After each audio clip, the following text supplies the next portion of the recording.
we live. Da, da, da, da, da, da. Oh my god, I have this song in my motherfucking head. Okay, yo, my skin is kind of like, my skin feels pretty moisturized today. You love to see it. You love to see it. Mm-mm-mm. Okay, we are. Get ready with me before Warframe 999. I'm so excited to play it. This is very early for me. It's freaking not even 2 p.m. But I did say that I was going to start earlier today. And so I am. We are doing a get ready with me video. And then we're going to play video games. Let's do this. Hi, Jamie. Game running time? Nah, it's get ready time. I got to put my makeup on. You know, right now I'm bare. I'm naked. I got to, look cute first. I'm going to put my makeup. I'm going to watch my favorite true crime podcast. And then I'm going to play Warframe 999. Nah, nah, nah, nah, nah, nah, nah, nah, nah, nah. You know me. I like my little routine. I like my little, like, get ready with me. I like my little makeup. I want to look cute, first of all. I want to look cute when I start playing Warframe 999. Okay? Like, yeah. So, what's the survival game?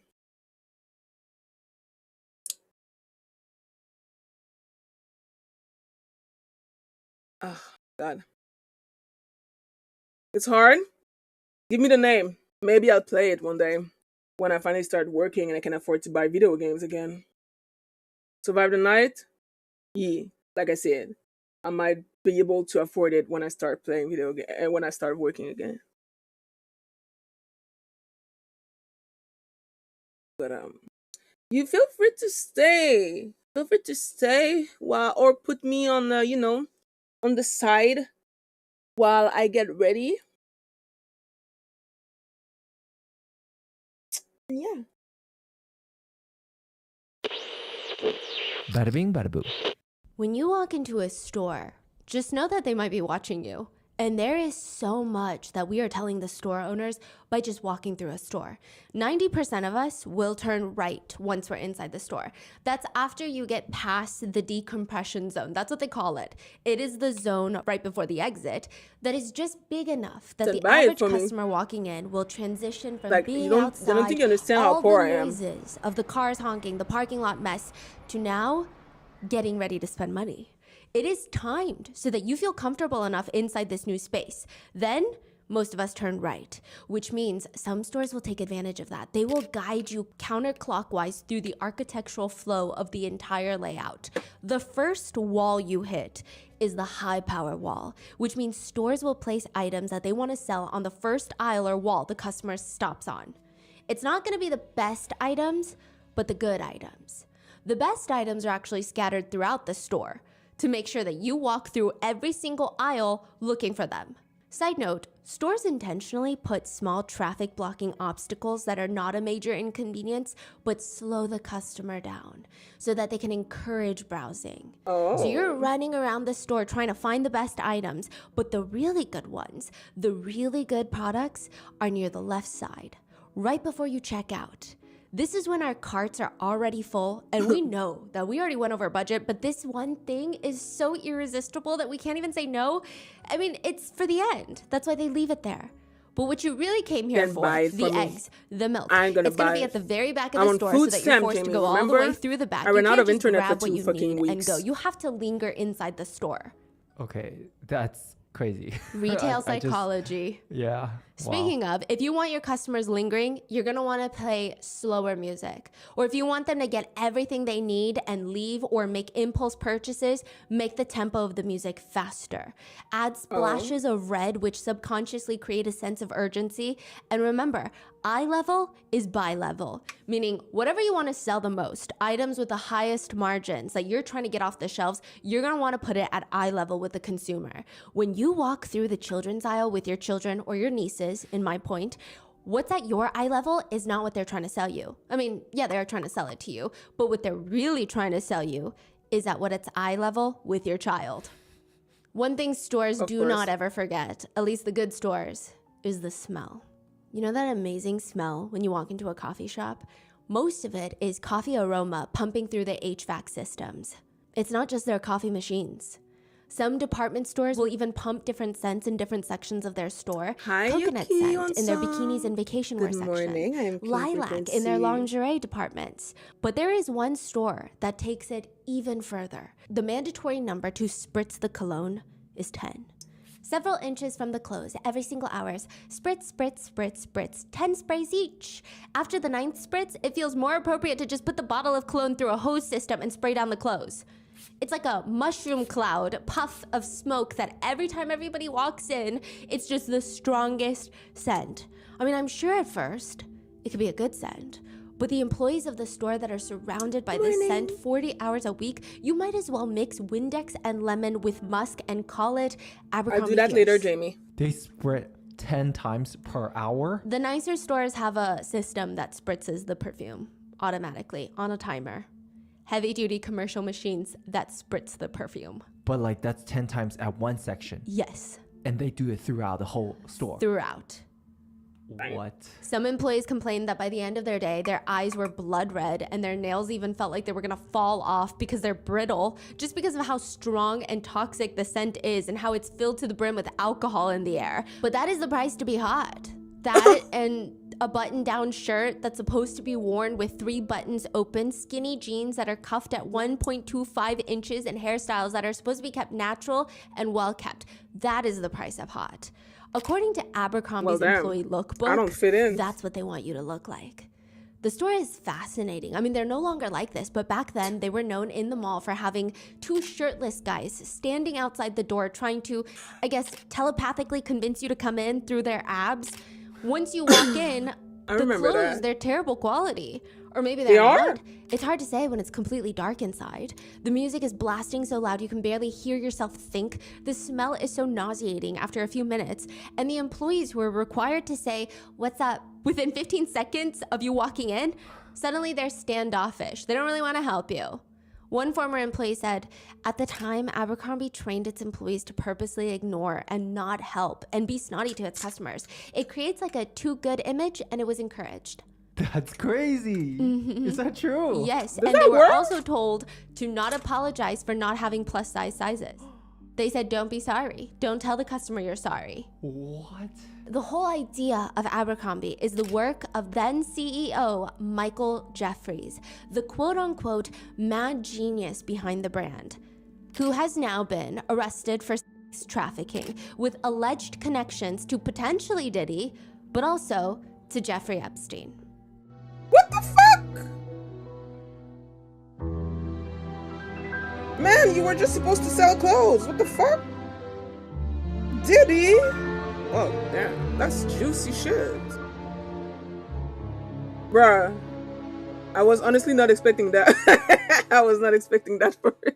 We would like to thank today's sponsors who have made it possible for Rotten Mango to support the Palestine Children's Relief Fund. They are volunteer-based and provide free medical care and humanitarian aid.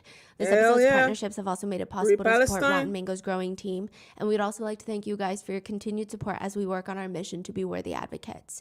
As always, full show notes are available at RottenMangoPodcast.com. Some quick disclaimers for today's ongoing case. Updates are developing as we speak, so the information is current up to the publishing date. Some statements have been shortened for time. Additionally, this case is quite heavy in regards to illicit forced substance abuse, essays, trafficking. Anything we state, though, in today's episode, specifically when we cover what alleged victims have stated to the media, the news outlets, detailed in their lawsuits, and even the federal indictment, they are all just allegations right now. Everyone is innocent until proven guilty in the court of law, and the people in question have pled not guilty. He's not, though. He's not old news. With that being said, let's get started. He won't be old news for a few years. Do you ever just watch someone and you think, oh, that's so interesting? Why do they do something like that? Michael Jeffries just is a fascinating person. He does very fascinating things. He goes through the revolving doors twice. He has to go through it twice. He can't just get off after the first round. He has to go through it twice. He never passes others on stairwells, even if he's late. He doesn't like to pass them by the side and go in front of them. Wait, hold on. The revolving doors? Yeah. He takes a 360 plus more. Yes. Yes. He parks his Porsche every single day at the same angle in the same parking spot, and he wedges his key in between the car seats and leaves the doors unlocked.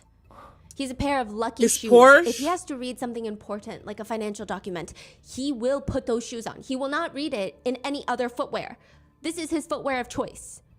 But right now, he's with a journalist named Benoit, and the two of them are walking through an Abercrombie store, passing all the big blown up pictures of the shirtless abs all over the walls, and he's asking Benoit, the journalist, how does the store look? How does it feel? How does it smell? These are the things that I'm obsessed with. He walks up to the mannequins. We're just not there, guys. He's yelling at his employees. No, we're not. The music is blasting. He's practically screaming over it. For some reason, they don't just lower the music, not even a decibel. He's pointing at the mannequin in the women's clothes. The jeans are too high. The jeans have to be lower, and we need to make the legs look skinny, okay? Should we clip the back of the knees or something? Skinny already? We need it bigger at the top and skinnier at the legs. That is much sexier, okay? It's gonna be much, much better. Then he turns his attention to the male mannequin. How much more rugged and masculine can we make this one look? A bunch of assistants run over. Make the jeans look a little bit bigger in the leg, you know? Oh, that's good, that's good. He looks cooler now. He's got more attitude. That's what we're looking for, more attitude. And look at this. Look at this. We need to fix this guy's package. Someone come stuff him. He's talking about that package. You're talking about mannequin? Do people care about the mannequin's package? Runs over to try and poof up the private area of that mannequin. Now lower the pants some more. The pants need to be much, much lower. Get them as low as we can without them falling off. We don't want him looking like some old guy. It's not really something you would do in front of a customer. No. But there's no customers coming into the store. And I worked in because retail this is before. not a real Abercrombie store.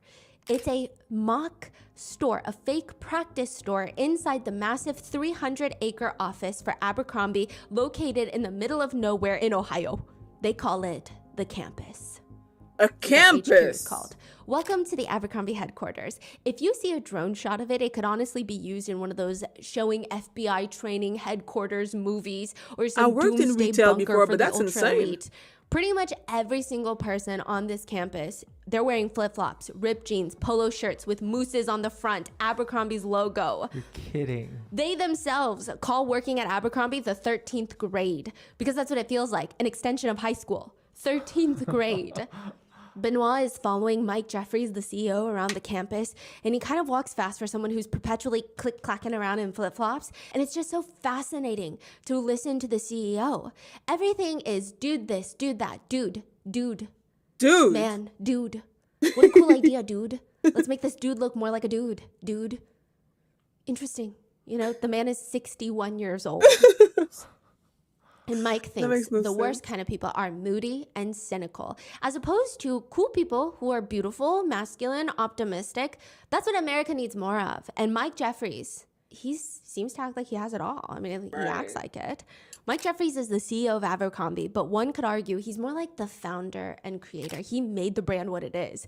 Those shirtless guys outside spraying cologne on people that walk past, that was his idea. It was also his idea to not sell extra large or XXL in women's clothing specifically. They sell them for men, but not for women. Of course. Which is interesting because it's all about aspiration. Those are his words, not mine. Mike Jeffries says, that's why we hire good-looking people in our stores, because good-looking people attract other good-looking people. And we want to market to cool, good-looking people. We don't want to market to anyone other than that. In every school, there are the cool kids and the popular kids, and then there are the not-so-cool kids. Candidly, we go after the cool kids. We go after the attractive, all-American kid with a great attitude and a lot of friends. A lot of people don't belong in our clothes, and they can't belong. Are we exclusionary? Yes. Absolutely.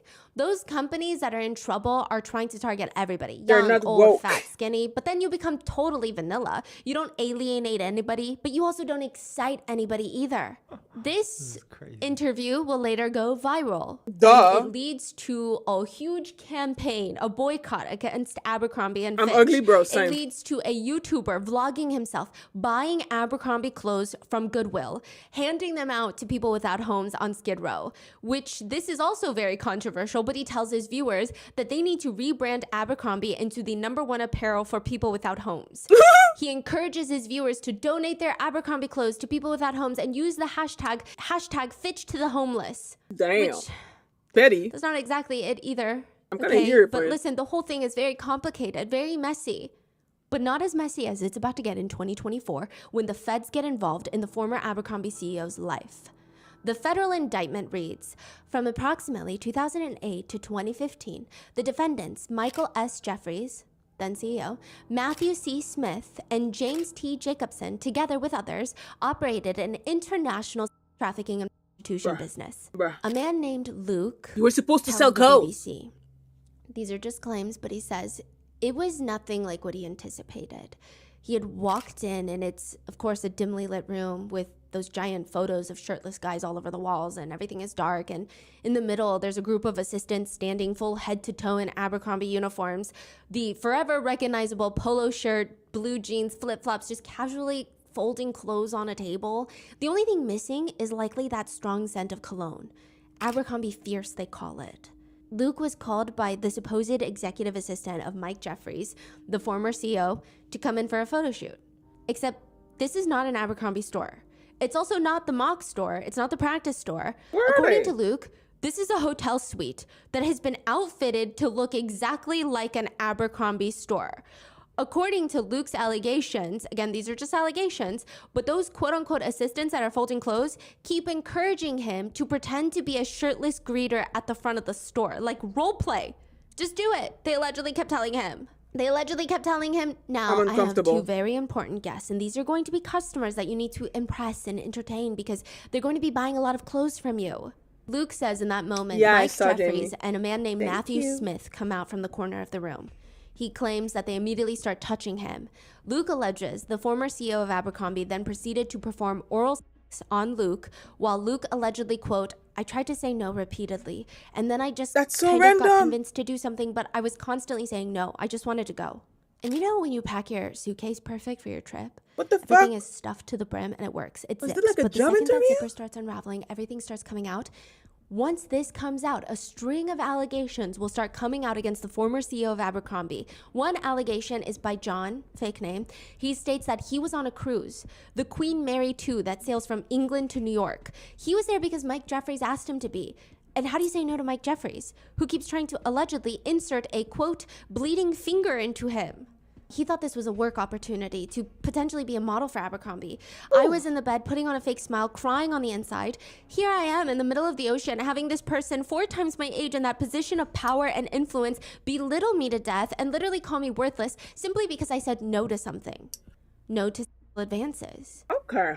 In one lawsuit filed against Mike Jeffries, the former CEO of Abercrombie, the lawsuit alleges, this is separate from the federal indictment and still nonetheless an allegation. The lawsuit alleges, quote, at one point, a video circulated within the Abercrombie office which depicted Mike Jeffries sniffing what was believed to be cocaine off a man's ass. Off a man's ass? A line of cocaine off of a man's private part. I guess a bunch of employees were just circulating the video.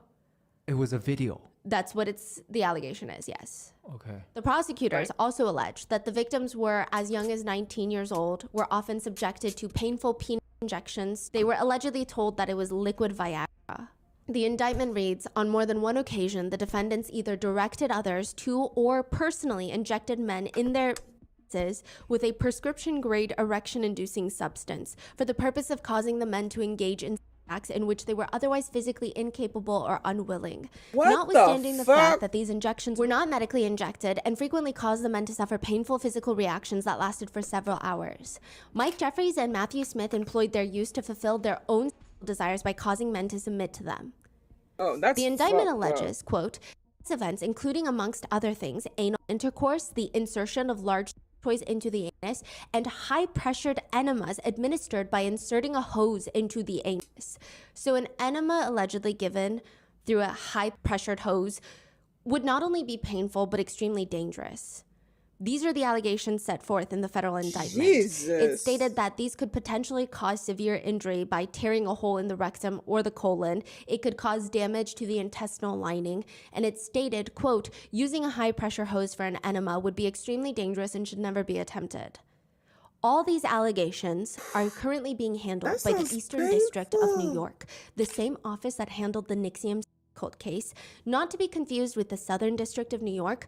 That is the office that is handling the Diddy case. The Eastern District of New York will be taking on former CEO Mike Jeffries, and they are not here to play.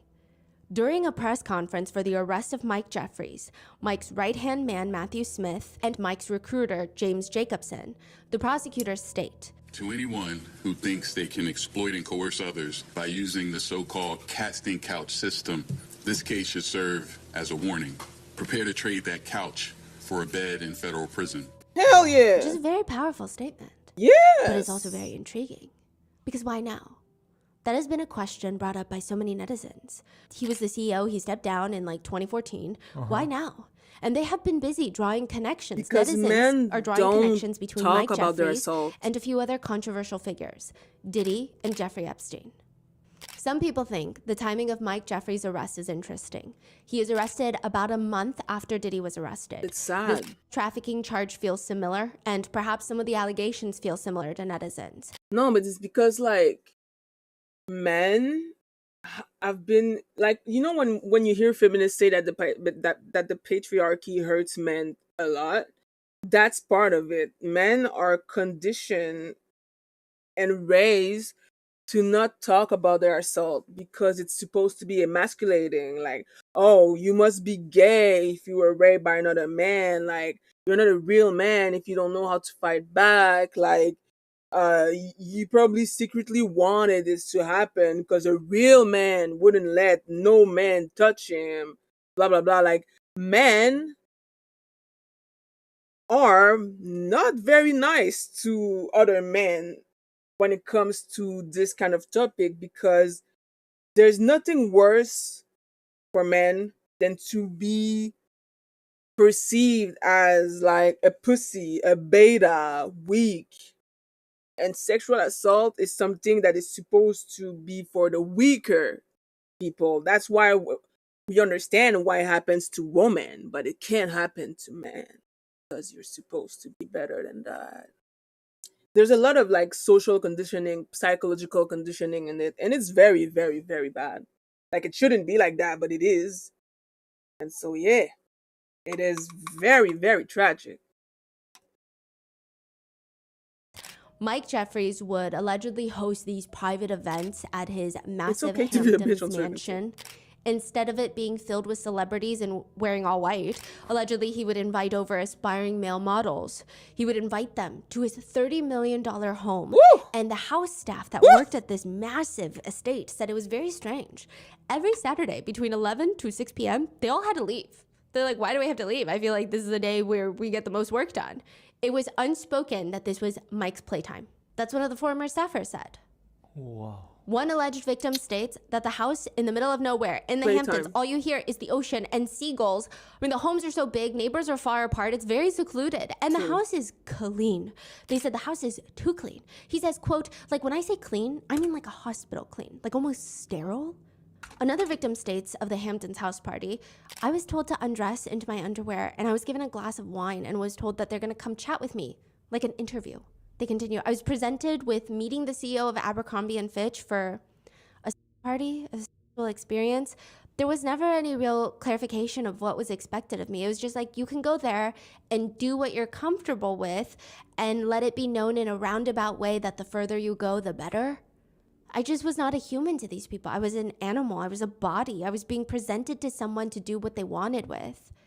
Which again, a lot of netizens feel very similar to the Diddy case. They comment, yeah, Diddy is dropping names in alphabetical order. Abercrombie for A. Another writes, the first Diddy domino has fallen. Sing, Diddy, sing. But there is no direct connection between Abercrombie and Mike Jeffries and Diddy, at least none that the public knows of. But there is an interesting, perhaps stronger connection between Mike Jeffries and a Jeffrey Epstein. Side note, we have a whole 2-part series on Epstein and Epstein's Island, but it's rather well known that Jeffrey Epstein and a man named Leslie Wexner were once very, very close.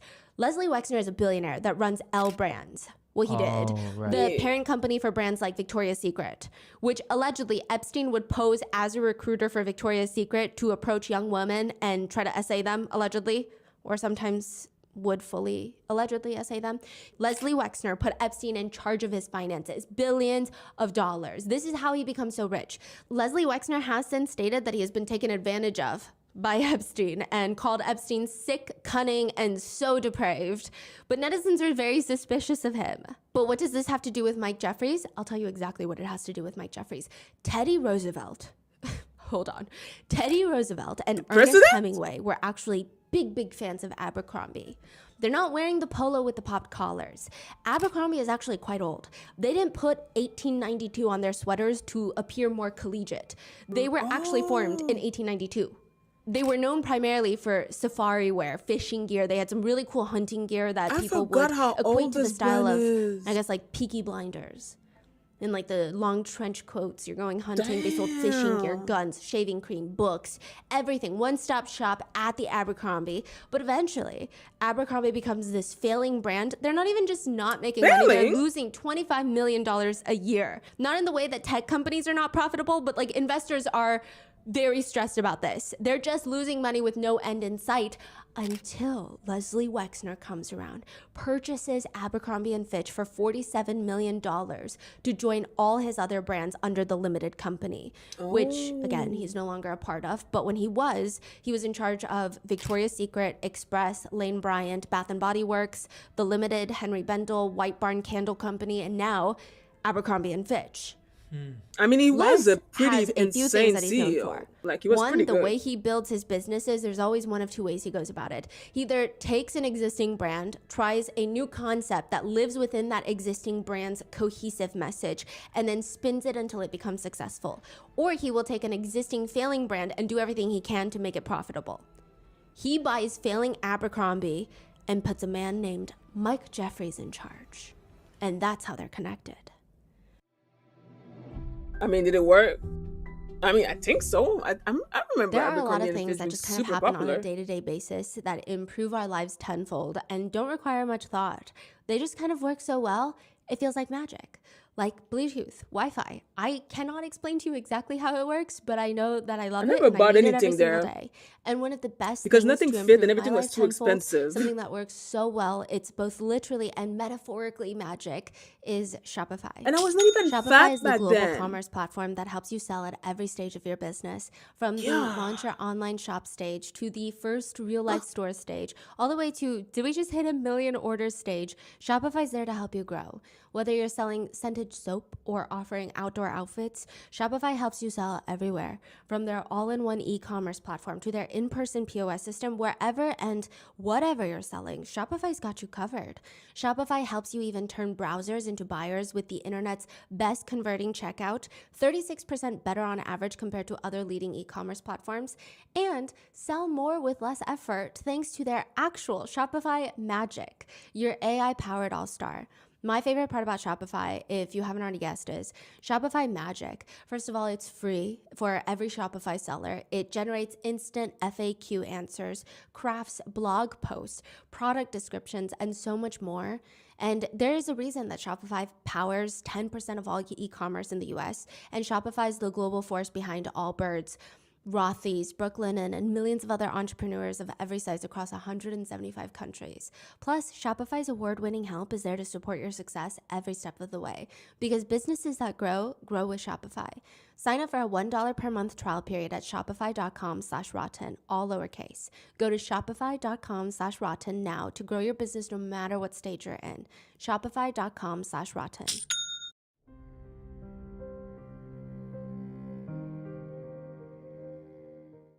Rihanna is an investigative journalist for the BBC. This was several years ago. She actually broke this case. She was the one that kickstarted the federal investigation. Back in 2021, she's scrolling on Instagram when she sees this discourse happening between male models about feeling ignored during the Me Too movement. One model writes, "We've seen it happen with #MeToo. How about #UsToo?" Interesting. She immediately tries to get in contact with a male model that posts that because perhaps she could help share the story. I mean, what story does he have? After an hour of talking, the male model, Barrett, opens up and tells her, "It was the darkest experience I've ever dealt with. They had someone come and shave me, like my whole body, because that's how they like the boys." I was butt-ass naked because I was being asked for my ID and to sign this non-disclosure agreement. Rihanna is like, who the hell is he talking about? The CEO of Abercrombie. The one that made $70 million in a year. 70 million. He tells her that he thought he was going to get scouted as an Abercrombie and Fitch model. Instead, he ends up essayed. But he's not the only one. It's like a whole operation, and it all starts with the man with no nose. Another alleged victim of then CEO of Abercrombie states, he explained that he has no nose or no skin on his nose because he had a plastic surgery mishap with his nose and it collapsed and it had to be removed completely. He chooses to wear this snakeskin patch, like a leather patch where his nose once was. He kind of looks like Voldemort. Ew! They were all told, you go meet with Mr. No Nose first before you can meet the CEO of Abercrombie. Mr. He's No the Nose. gatekeeper. This would start a 3-year hunt to look for the man without the skin on his nose. And when Rihanna finally finds him 2 years later, she manages to track down the man with no nose, tracks him all the way down to his front doorstep. Knock, knock. The door slowly creaks open, and here he is on the porch steps with his head in his hands, and he tells Rihanna, the reporter, I promise I'll tell you everything if you leave my name out of it. The name everyone cares about in the fashion industry, or at least at one point, was Mike Jeffries. The one that turned a random fishing brand into the only thing that teenagers want to wear and spend $60 on a polo shirt on, or at least convince their parents to buy them a $60 hoodie. I mean, he didn't just do that with Abercrombie and Fitch either. He created Abercrombie for kids, for little 5-year-olds to wear Abercrombie. The regular Abercrombie for middle schoolers. High schoolers, there's Hollister, the tiny, tiny bit less expensive brand that sells the California dream. There's a lot of spin-off brands. This is how one journalist describes it. For the middle schoolers, there's Abercrombie. For high schoolers, there's Hollister. And, quote, it's a wildly popular surf-inspired look for energetic and outgoing girls and guys. Perfect choice for Midwestern teens that wish they lived in Laguna Beach, California. Then, quote, when those Hollister kids head off to college, the preppy and collegiate Abercrombie and Fitch is waiting for them. One psychologist said, they are selling the most popular people in class, the quarterback and the head of the cheerleader. That's what they're actually selling. One former employee said they were required to say, hey, what's up? To everyone that walked in. They write on Reddit, you're required to say that tagline to anyone within 15 seconds of them entering the store. Hey, what's up? That's the simplest one. One time they changed it to, hey, how's it going? Have you tried our jeans? They'll make you look like a star. Which, naturally, everyone in the store hated. But that is what Mike Jeffrey wanted, and what Mike Jeffrey wants, he gets. The first day one would start their job at Abercrombie, at least back then, it's likely they would have a big binder slapped down in front of them. What is this? Employee lookbook. If you flip to page 1, it reads, exhibiting the Abercrombie look is a tremendously important part of the A&F stores. We are selling an experience for our customer, an atmosphere that people want to experience over and over again. Our people in store are an inspiration to the customer. This is what you need to look like. Hairstyles, neatly combed, attractive, natural, classic hairstyle. There are 2 pictures on the lookbook. The acceptable side shows an image of a white model. And of course, the unacceptable side shows a black model with dreadlocks. As for jewelry, gold chains are not acceptable for men, but a thin, short, delicate silver necklace on women is perfectly okay. Women are allowed a maximum of 2 earrings per ear and should not be bigger than a dime and should not dangle. Underscored and bolded, men are not allowed to wear earrings. Even fingernails, it reads. Fingernails should not extend more than 1/4 of an inch beyond the tip of the finger. Although natural nails are preferred, if polish is worn, it should be clear or natural in color. Managers and recruiters were told, the best way to find the employee is just go straight to the best fraternities on each campus and recruit the best looking guys there. Likely that guy is going to do well in the store, just standing shirtless at the door. But he's probably already popular, meaning if he's wearing Abercrombie, everyone else will want to wear Abercrombie, so it's perfect. There's even a manual for the crew on the Abercrombie company jet, a 47-page manual. Some interesting parts read, the male staff should spritz their uniforms with Abercrombie cologne upon arrival at the household and throughout the duration of the shift. Even here, with private planes, he's very picky, Mike Jeffries is, writing, hats should be worn when the temperature is below 40 degrees. Make sure that the brim of the hat is 2 inches thick. The brim should be pulled so that it is approximately in the middle of the forehead. He is meticulous. He even cares about how many cushions were on each office chair or on the private jet plane chairs. Even bringing dogs onto the plane, Mike Jeffries has a protocol. Upon arrival, the houseman will direct the bags to the captain. The houseman will take the dogs on board the aircraft, leaving the dogs on their leashes. Once on board, the houseman will hand the dogs to the steward to tend to them from there. The houseman will then carry all the carry-ons on board to be taken directly to the crew rest area, where Ruby and Trouble travel. These are the dogs' names. Ruby will sit opposite Michael in the cabin. As for meal service, one medium tray liner should be laid 3.5 inches from the edge of the table. One dinner napkin should be centered on the tray liner so that the embroidery at the bottom of the napkin lines up with the embroidery at the bottom of the tray liner. One luncheon fork should be placed on the left of the tray liner, 1/2 inch from the bottom of the tray liner. One luncheon knife should be placed to the right of the luncheon forks, 1/2 inch from the bottom of the tray liner. Yeah, I wouldn't One work there. white wine That's glass too much should rules. be placed above the tray liner. There's even a section for language and tone. When Michael or a guest makes a request, respond by saying, "No problem." This should be used in place of phrases like, "Sure, just a minute, right away, yes sir," which if you remember from the Epstein episode, Ghislaine Maxwell had some weird manuals for house employees, and these, like saying "no problem," these things she was very particular about. So the connection is very strong. Even preparing reports for Mike Jeffries to read on the plane is detailed. It reads, "Set up the hole punch by pulling out the silver calibrated side so that the edge of the hole punch lines up with the 5th mark on the silver calibrated slider." He's even detailing how you need to punch holes.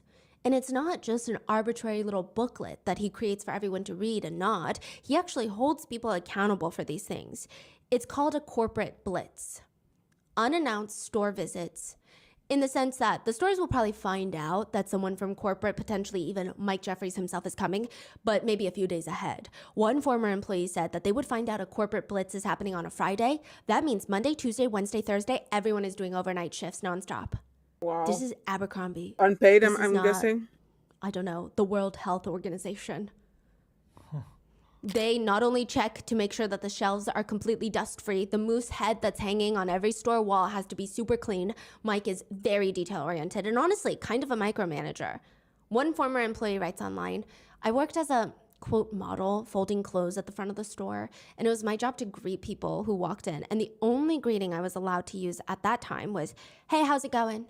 Because I guess it seemed more cool and laid back or whatever. I literally got yelled at by my manager once for going off script and saying, 'Hey, welcome to Abercrombie.'" Oh, wow. Another former employee says, "During orientation, we were told not to interact with customers. Our jobs were to fold clothes and look good in clothes." Another said, "Men had to wear their jeans one waist size bigger so you could see their underwear line and the logo on the underwear. Our shirts also had to be one size smaller so it was tight in the chest and arms so you could see our muscles. When we had to wear our belts extra long to hang in front like a penis." Yeah. Okay. That's what they said? Okay. But the most important thing, according to one former manager during a corporate blitz, is the thing that mattered the most, though, was who was working the day of the visits. There were some people that we kept on staff just for those visits. AKA, they have to go above and beyond the lookbook.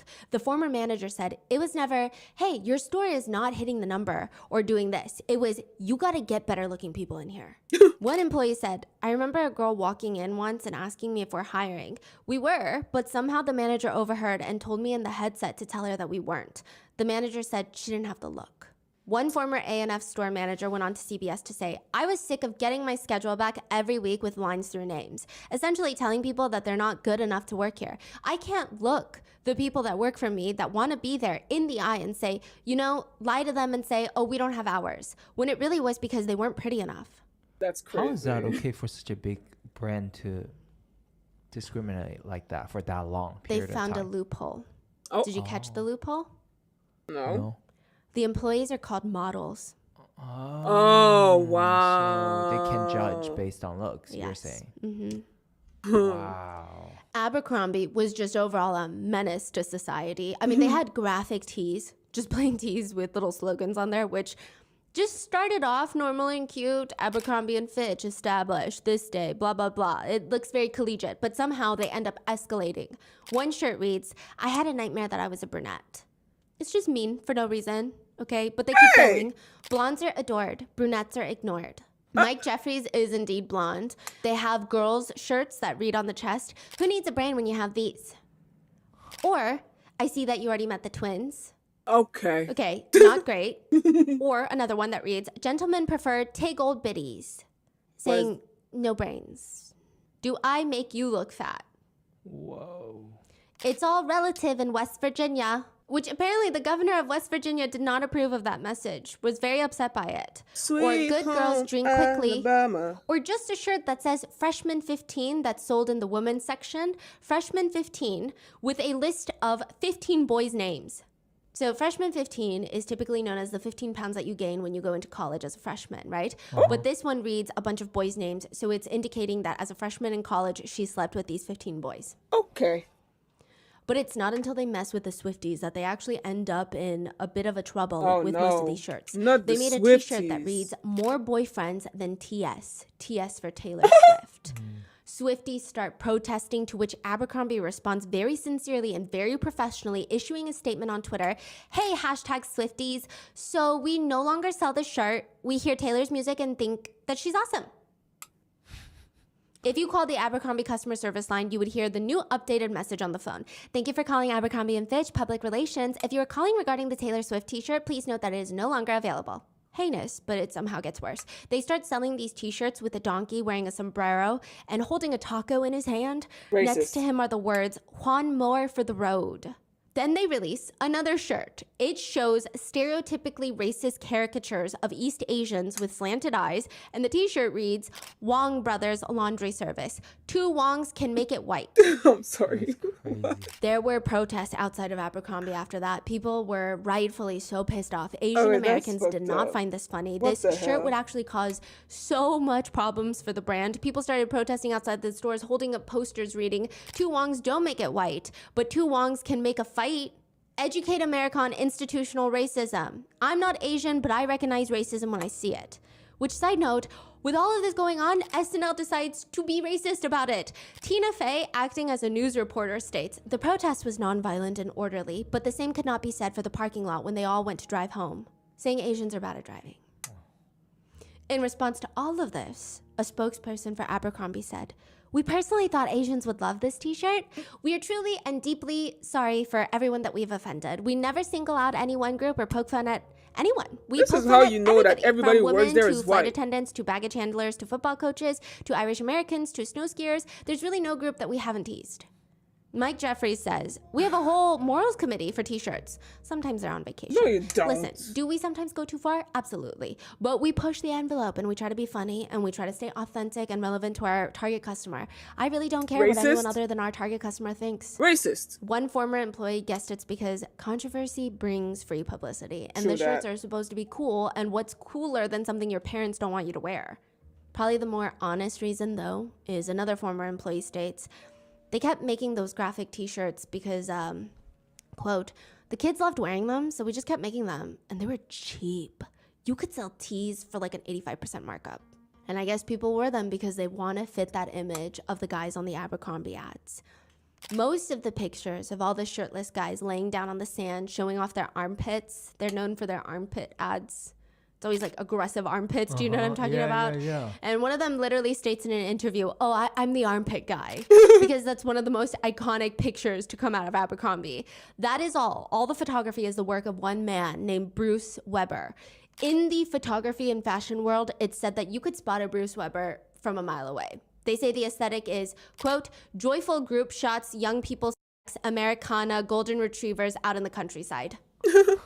He was one of the highest paid photographers at one point. He worked with brands like Calvin Klein, Ralph Lauren, Revlon, Versace, I'm sure Vogue, I saw him on GQ, Vanity freaking Fair, Elle, American Rolling Next Stone. Top Model. You know those underwear ads for Calvin Klein? They basically started due in part because of Bruce. Woo! They were very controversial. I at the remember time, these but also ads. very groundbreaking. They were hot. To some people, they said the photos look like softcore. The National Coalition for the Protection of Children and Families and another group called Focus on the Family, they both launched boycotts of the brands because of Bruce Weber's photos. But criticism aside, Bruce was killing it in the industry. So it doesn't really matter because being in the same room I know as his name and I'm Bruce not a model. meant that your career is going to advance. It's going to skyrocket.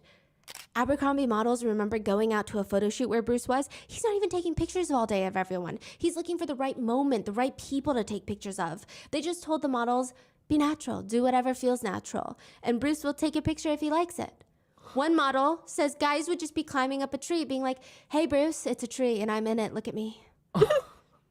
Or they would start doing push-ups on the curb to get his attention.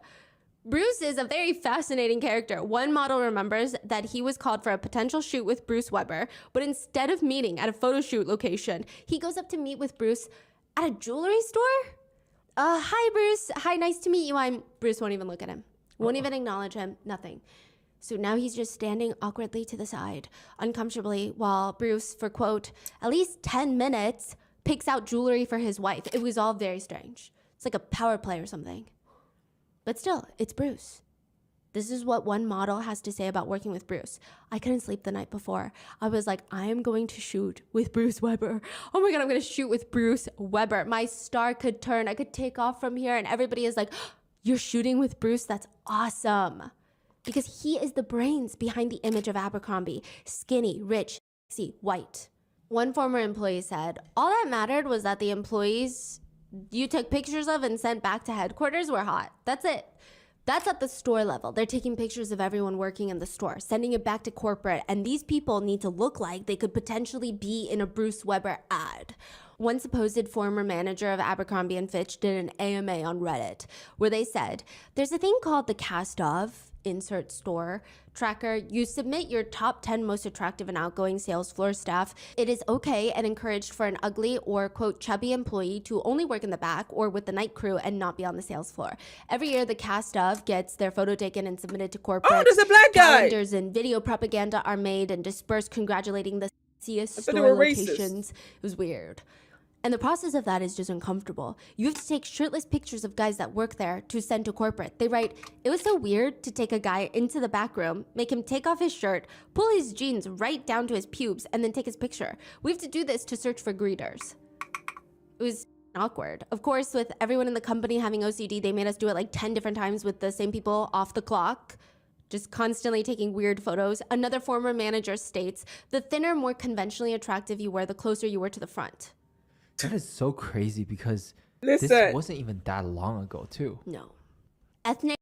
You missed it earlier, but they had like an employee book like that would tell them like what is appropriate and what is inappropriate.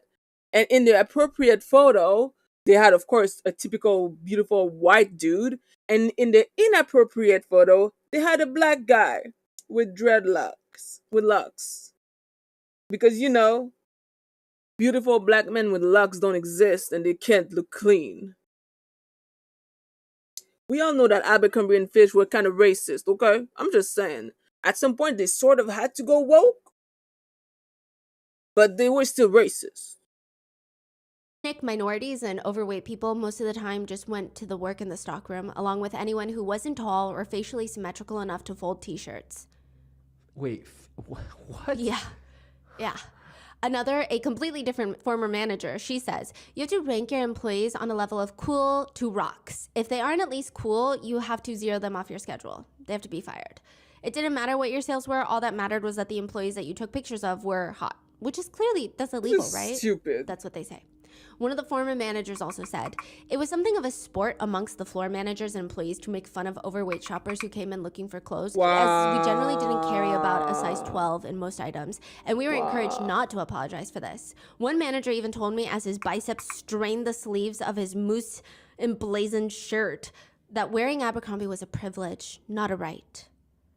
Okay, bro. What? And any employee who gained a significant amount of weight was fired with little explanation. The Supreme Court hears a lot of interesting cases, and then there's cases that honestly, why? Why did this happen? Why did somebody feel compelled to do this, and now we have to go to the Supreme Court? Why couldn't we just all have basic human decency, and we would save everyone a lot of time, heartache, and even money? In 2015, SCOTUS hears a case of a woman named Samantha. She says in 2008, she applied for a job at Abercrombie, but she was denied a position because she wore a hijab. That's the only reason she was denied the position. Not because she was underqualified. If anything, she was likely overqualified. No other reason than her religious garment. They told her it went against their, quote, look policy, which is the, quote, classic East Coast collegiate style. Yeah. Samantha rightfully files a complaint with the Equal Employment Opportunity Commission, which then files a lawsuit against Abercrombie, and they double down. Abercrombie reps say, well, it's kind of like a baseball cap. Well, it's kind of not, but they double down. And they keep going. We ban all types of headgear, regardless of religious affiliation. Because of Abercrombie's stubbornness on being discriminatory, the case goes all the way up to the Supreme Court. Insanity. The case was heard by SCOTUS, and like I said, if Abercrombie and all the employees just had basic decency, it wouldn't have gone up all this way. Which, side note, that's not me saying Samantha shouldn't have brought it to SCOTUS. That's like, if we don't punch people in the faces, we don't have to have these trials about assault. I think Samantha did amazing. SCOTUS rules 8-1 in favor of Samantha, stating that Abercrombie has violated the Civil Rights Act, which states... Who said no? I'm just kidding. It was probably the House Negro. What's his name again? Uncle Ruckus. I don't remember his motherfucking name, but I don't know why, but I feel like that's the kind of shit he would have said no to because he's a racist, self-hating Negro. But I digress. States that employers must provide, quote, reasonable accommodation without undue hardship. Which, honestly, Samantha is amazing. She quite literally helped make the country better. But again, nobody had to do that and go through all this anxiety had Abercrombie just not been a bad person. And they were also just flat out racist to everyone. They're just discriminating. After a corporate blitz in Irvine, California, which is heavily an Asian community, they fired almost everyone in the store because they're Asians. What the fuck? Whoa. And they pointed at the white guy on the poster and said, you need to have more staff that looks like that. That's crazy because probably most customers are Asians yes. Too. Which is just outright corporate discrimination and racism. Another Asian employee said he asked the assistant manager about rehiring him because he does well for his job. He's qualified. Why can't he work his job? And the assistant manager allegedly straight up told him, my manager said we can't rehire you because we already have too many Filipinos working in the store. He said, I was like, are you serious? She was he even Filipino? I was like, yeah. Which leads to a class action lawsuit of discrimination. The attorney representing all the plaintiffs said it was visually very easy to see what the plaintiffs were saying in this case. They say, in this case, I could go to the mall and verify what our client had told us, and so I did that. I would go into the Abercrombie store and look at all the retail workers there, and then I would go across the hall to another retail establishment, Old Navy, Banana Republic, or The Gap, and the contrast was just striking. One former employee said online, I cut my hair into a short afro and the next day at work, my manager immediately told me to go home because my hair no longer fit the approved styles in the company lookbook. They showed me all the approved styles, all of which I obviously couldn't replicate with a 1-inch curly afro. It was very clear that when my hair was chemically straightened, it was approved. But that when I allowed my hair to grow naturally, it became a problem. As a young black woman, it definitely hurt to think that my natural look wasn't, quote, acceptable. They essentially refused to schedule me until I made my hair look white again. So I just kind of never showed up again. Allegedly, Abercrombie attorneys tried to argue that they were not fired due to racial discrimination. They were fired because, for a lack of better words, they were ugly. They just weren't good enough to work the floor ultimately. Abercrombie settled and they never admitted guilt. Abercrombie did settle for $40 million. They paid out to thousands of people, so they didn't really make that much money. But Abercrombie, however, was forced to sign a consent decree, basically agreeing to change their recruiting, hiring, and marketing practices, meaning that they would have to report to a court-appointed monitor for 6 years, which sounds very serious. It sounds very committed, but it's not. Nothing happens if they miss a benchmark. They just had to hire a VP of diversity to promote diversity training for all employees with hiring authority, which, again, doesn't really change anything. Basically pretend that they just start calling front of house retail employees models. This is the loophole I'm telling you about. Because if you call them a model, you can technically discriminate on aesthetics. Models have to aesthetically look a certain way that fits the brand's image, whereas everyone working in the back of the store, stocking shelves, or in the back stock rooms, they were called impact employees. What does that mean? I guess they're impacting the store, but also impact, that's like basically saying diversity hire. Bruh. Whoa. Impact employee. That's crazy. So they got a lawsuit for discriminating. And they still and discriminated. Like, okay, I'm sorry. Here's some money. And I'm going to do it again. Yeah. Pretty much. Yeah. But smarter this time, quote unquote. They're gay? I don't know. It's a legal loophole. I don't think that's what's important. The idea was that calling their minimum wage retail employees models, Abercrombie could get away with anything that a modeling agency could get away with. Yeah. They had to add an updated clause to their lookbook for employees that now reads, for example, head coverings including baseball caps are not permitted for certain purposes such as religion or disability. However, associates may be permitted to wear approved head coverings. And another statement that reads, diversity. Abercrombie employees represent American style. America is diverse. We want diversity in our stores. Which is like the dumbest diversity blurb I've ever read in my life. A few netizens who allegedly work at Abercrombie during this time said, nothing really changed by adding those clauses. One writes, I got written up for having a sunburn when I worked there. The seriousness of it all, just for me to be standing at the front of the store saying, hey, what's up, is absurd.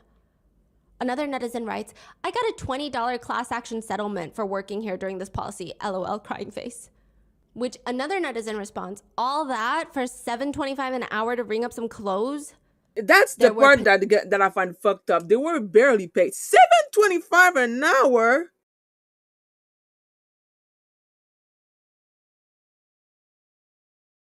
And they have the audacity to be super selective and racist for $7 an hour. That's crazy.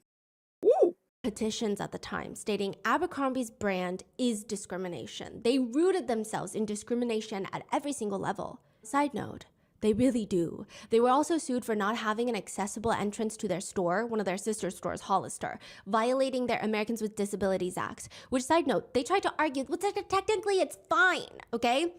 There are steps, there's no ramp, there's steps, which nobody that is wheelchair bound could potentially ever possibly use safely, but it's fine because, quote, Hollister is like a fantasy of Southern California. It's all about hot lifeguards and beautiful beaches, young and fun. Hollister never takes life too seriously. Somebody hot has a wheelchair. The reason that specific store has no way for anyone with a wheelchair to get inside is because, quote, well, the entrance is supposed to look like an entry to a house in SoCal that you would walk up onto the porch or walk down onto the porch to enter like you do at a beach house.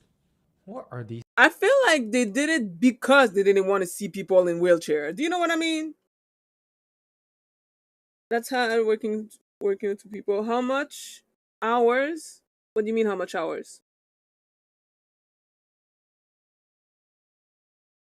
There's like around 30 minutes left. These arguments. The company's attorneys argued the How much per hour? porches aren't discriminatory because they're visual displays that all customers, even disabled ones, can enjoy. The judge did not care. They are truly out here to offend and discriminate every single person known to existence, except a small group of super skinny, super rich white people who probably, hopefully, were so offended that they don't want to be a part of that either. The alleged former manager that did the AMA on Reddit says, if a person talks, looks, or acts gay, they're not supposed to be hired. This company builds itself on people. People are its only advertisement, they say. The people they put on a pedestal are straight, clean, young, usually white, people with clear skin and natural looks. They can even be gay? That means they must act and dress straight. Bruh. That is crazy. Yeah. I still, like, all of that. And they were hyped, so hyped for so long. Yes. They were. Is it because, like, maybe social media wasn't that advanced back then? So nobody can talk about these issues? I do think we have come a long way. I don't know if people who grew up in minority-dominated areas can resonate, but growing up in a white-dominated area, I definitely think that it was very normal to feel the pressure to be a part of that group. Right, Yeah. Yeah, but then nowadays it's like, oh, I love being me. Yeah. Because we kind of evolved But slightly. eventually, this all catches up to them. And the first to fall is Bruce Weber. Some say the main photographer for Abercrombie at the time, Bruce Weber, they don't call him Creepy Santa Claus for no reason. I mean, you know, it's crazy because, like, there's still some places in the world, because I used to work for Air Canada, and there's, like, still some places that, like, if you are, you know, homosexual, or if you want to go with your boyfriend, or if you're a woman and you want to go with your girlfriend, there's some place that you can't go because dead ass the hotel, like, if the hotel staff learns that this is not your friend but your boyfriend or your girlfriend, you might get kicked out. You feel me? So, like, yeah, so when I was working for Air Canada, like, there was some place, I would say either like in the Middle East or in the Caribbean, that people were just like, it's not recommended. Yeah. But in the other side of that, though, they realized, some other agency or some other hotel realized that gay people have a lot of money. Because, hello, gay people have a lot of money. So they're like, hey, we might change that because we want that money. At the end of the day, it's all about money. So, like, but still, it is, you know, it does happen. This kind of discrimination is 100% real. So, that's why people, like, you know, people who cry about woke and DEI, I'm like, y'all don't understand that these motherfuckers at the top don't give a fuck. Most of them are racist. The only thing they care about is money. And if they see, hey, if we put at least one black person, like we have 15 white person, but if we put that one black person, we might make more money. They're gonna put that one black person to make. It's all about money for them. They don't care. Oh yeah, we're gonna piss off like 5% of white dude who are like angry every time they see women and minorities. But the potential for earning with other people is way better than these whiny ass little bitch. So fuck these whiny ass little bitch, and we're gonna go where the money is, which is diversity and inclusion. Because if you appeal to a wider array of people, to a larger audience, guess what? You make more money. Oh my god, that's crazy. But that's why, like, when you see them white boys being like, "Oh my god, why everything is this is white genocide? We're not represented anymore," which is not even true. Uh, they freaking out because they think that if everything is not catered to them, then they don't matter anymore. White boy be the most motherfucking sensitive little whiny bitch, okay? Them motherfuckers, I cannot stand them. The anti-woke are literally more annoying than the woke people they cry about. I can't. Zero respect. Those working with Abercrombie would later state and allege that there's something called being Brucified. It's when a model gets a call to come to Bruce's hotel room privately to talk about future modeling opportunities. Or you go on a long walk with Bruce. You know when that person gets a call for a long walk, they're getting Brucified. Wait, is Brucified in this lawsuit as Like- well? Bruce is not. Bruce is not. Okay. But he has his own lawsuits pending. Okay. Civil lawsuits. Yes. Of course. Many, like over a dozen allegations of assault. Of course. Yeah, one model who worked with Bruce claims it's presented as an option, but it really isn't. Even nudity on sets, quote, the model that didn't go nude were always cut on day 2, and those who did would stay for additional shoot days. The boys who would socialize with Bruce after the shoots alone in his hotel room would get booked for longer, with a carrot of major campaigns being dangled in front of them. Sometimes models didn't even know why they had to be nude on set. It didn't even make sense. One model who worked with Bruce said, it unfolded slowly. He's directing you, and the peak of the moment is when you're fully exposed and being told to hold that pose, and you're wondering, what are these pictures even for? Because you're not on set. You're thinking, this is not what I'm getting paid for. That's for his private collection, honey. Unfortunately, it does indeed get worse. Bruce allegedly had these breathing exercises. Many male models have come forward. Breathing? That's not what the breathing exercises were. Let's be real. They allege that Bruce would have the model remove all their clothes. The model would then place his hand on his own chest. Wait. Because I know that there's like 2 definitions for breathing. There's like the inhaling and exhaling, and then there's like the reproduction one, right? Am I tripping? That's disgusting. Because I feel like it's probably not the inhale and exhale one. That's nasty. Bruce would put his hands on top of the male model's hands, like they're in a strange naked prayer, except Bruce is fully clothed. Bruce Weber would allegedly have each of the models go lower and lower with their hands, as he's allegedly guiding them, but he's not. I guess if you really want to be technical, he's not really touching them. But allegedly, he said, the purpose of the exercise was so that the models could breathe and see how the energy flows in their body. And the energy seemed to always allegedly flow straight to their privates. Of course. Once they start rubbing their own genitals by coercion, by force, by choice, it's unclear. Bruce would allegedly take the male model's hand and eventually move it over to his own trousers. Right. It's claimed he would have the male model rub his genitals through his pants by guiding their hands. One model states, I remember him putting his fingers in my mouth and him grabbing my privates. We never had or anything, but a lot of things happened, a lot of touching, a lot of molestation. Disgusting. But the models were told this was to help keep them vulnerable in a photo shoot. And that if they're vulnerable, they're going to go a lot further in their modeling career.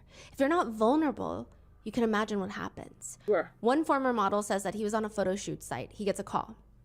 Day 3 photo shoot, there's a bunch of models there. He says it was day 3, all of a sudden the phone rings and I'm like, oh, I know what that is. Hey Bobby, so I'm sending a car for you to come over, and it's Bruce. I want you to come over to the hotel and we can talk. The And hotel. at this moment, the moment is like, I'm not going. Like, I'm gonna go home or not, right? So I tell him, yeah, so I'm not going to be able to make it. He was like, what? No, you have to come. It's going to be great for your career. So I'm like, yeah, no, I'm cool, Bruce, but thank you very much. And all of a sudden, we hang up. My phone rings in probably 1 minute. Let's just say less than 2 minutes. It rang again, and I was like, hello? I pick it up, and it's like, hey, Bobby, unfortunately, you're going to be cut, and your flight is ready. Get your bags ready, and then you have a flight out tonight. It was just like that instant. It was done. One male model filed a lawsuit against Bruce Weber for inappropriate touching during a casting session. He said he was 28, Bruce was 69, a full 48 years older. He alleges that he goes to Bruce's house and Bruce immediately pressures him to take off his clothes. And ultimately, the lawsuit alleges Bruce forces the model to rub his own privates because he looks too, quote, tense. Okay. While the suit claims Bruce is sitting there whispering creepy things like, if you just had the confidence, you would go really far. How far do you want to make it? How ambitious I are you? hate people like that. Then I Bruce fucking hate allegedly people put his like that. fingers into the male model's mouth and kissed him on his way out of the apartment.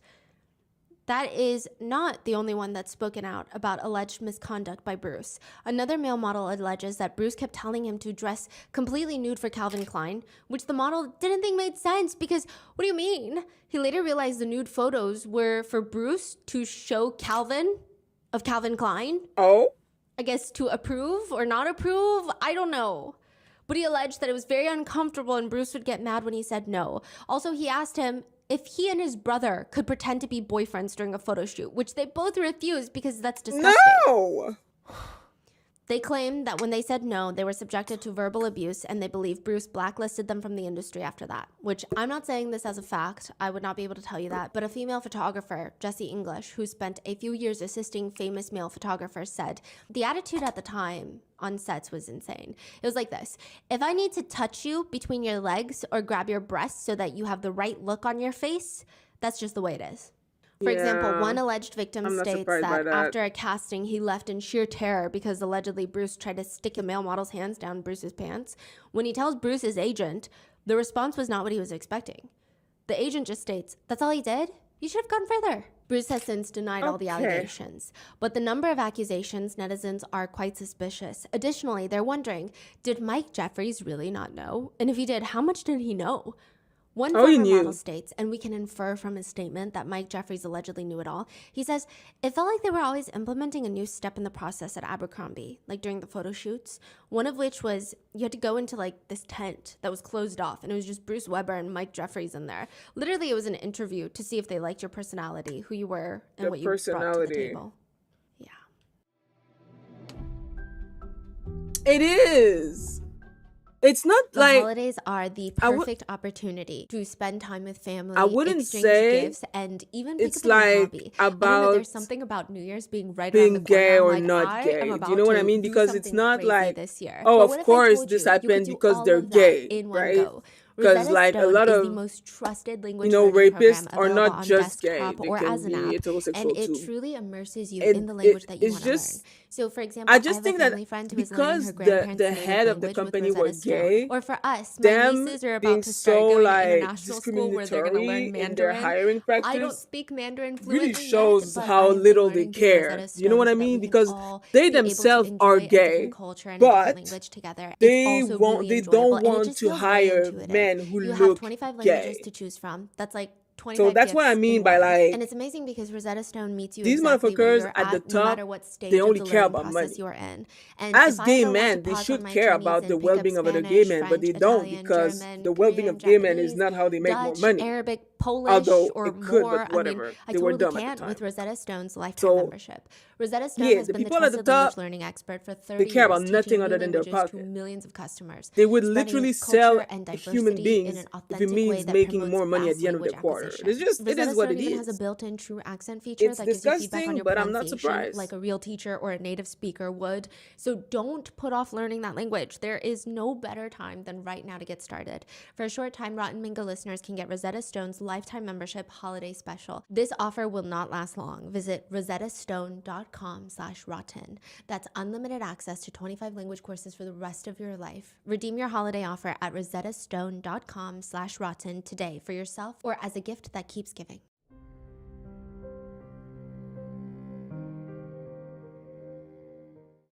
If you guys don't know, the namesake of this podcast is my dog Mango. She's basically the light of my life, but she is not without her own vices. Her favorite is de-stuffing a toy that I just gave her, ripping off the eyes, ears of any stuffed animal, and then demanding another toy, which I do enable her, but how could you not? Thankfully, with Rakuten, I am able to shop for all my dog toys that Mango could ever possibly want on Chewy while saving money at the same time. Rakuten is the best way to save lots of money this holiday season because you can stack holiday sales and deals on top of cashback to maximize your savings at over 3,500 stores. Stores will be at the highest cashback rates of the year, all the way up Also, to 15% I just want to say, cashback at some of Stephanie your Soo favorite impresses brands me throughout the because she holiday has 3 season. channels. Here's how it works. And this Your favorite podcast stores, alone, she has like Dyson, between 2 Chewy, to they 3 pay Rakuten ad to send them breaks per shoppers, episode. and Rakuten passes on a part This of that bitch money is to members making via PayPal or money. check. She is Get cash back at printing hundreds of stores across every money, single and I can only category, aspire to including be as fashion, amazing as her beauty, because electronics, home I essentials, know travel, she's making dining, so bank. much Like more. all of her YouTube Rakuten videos also have finds you the minimum best 1 deals, million sales, and views. coupons. They do the work of searching for coupon codes, so you save time and She's money. amazing. Plus, I membership is fucking free love and her. it's very easy to sign up. Join the 17 million members who are already saving. Start all of your holiday shopping at Rakuten.com or She's a download bad the Rakuten bitch. app to start saving today. Your cashback really adds up.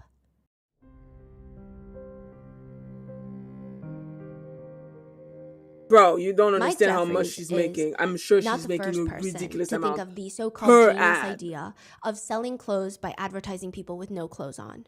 But he's probably one of the richest ones. So I'm just gonna tell you, okay? She has a condo in New York, and she also has a house in Atlanta.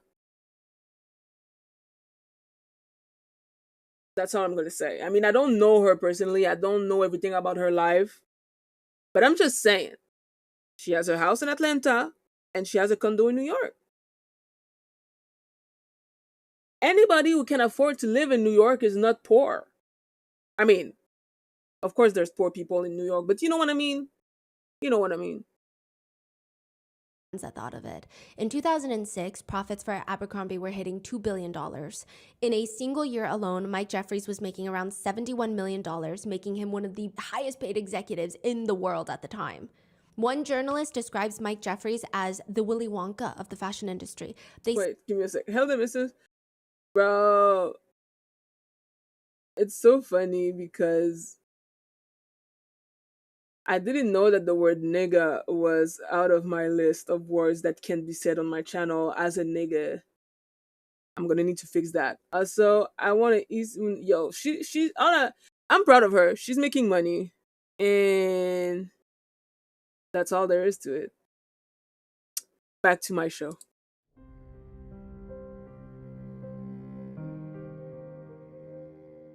Mike Jeffries is not the first person to think of the so-called genius idea of selling clothes by advertising people with no clothes on. But he's probably one of the richest ones that thought of it.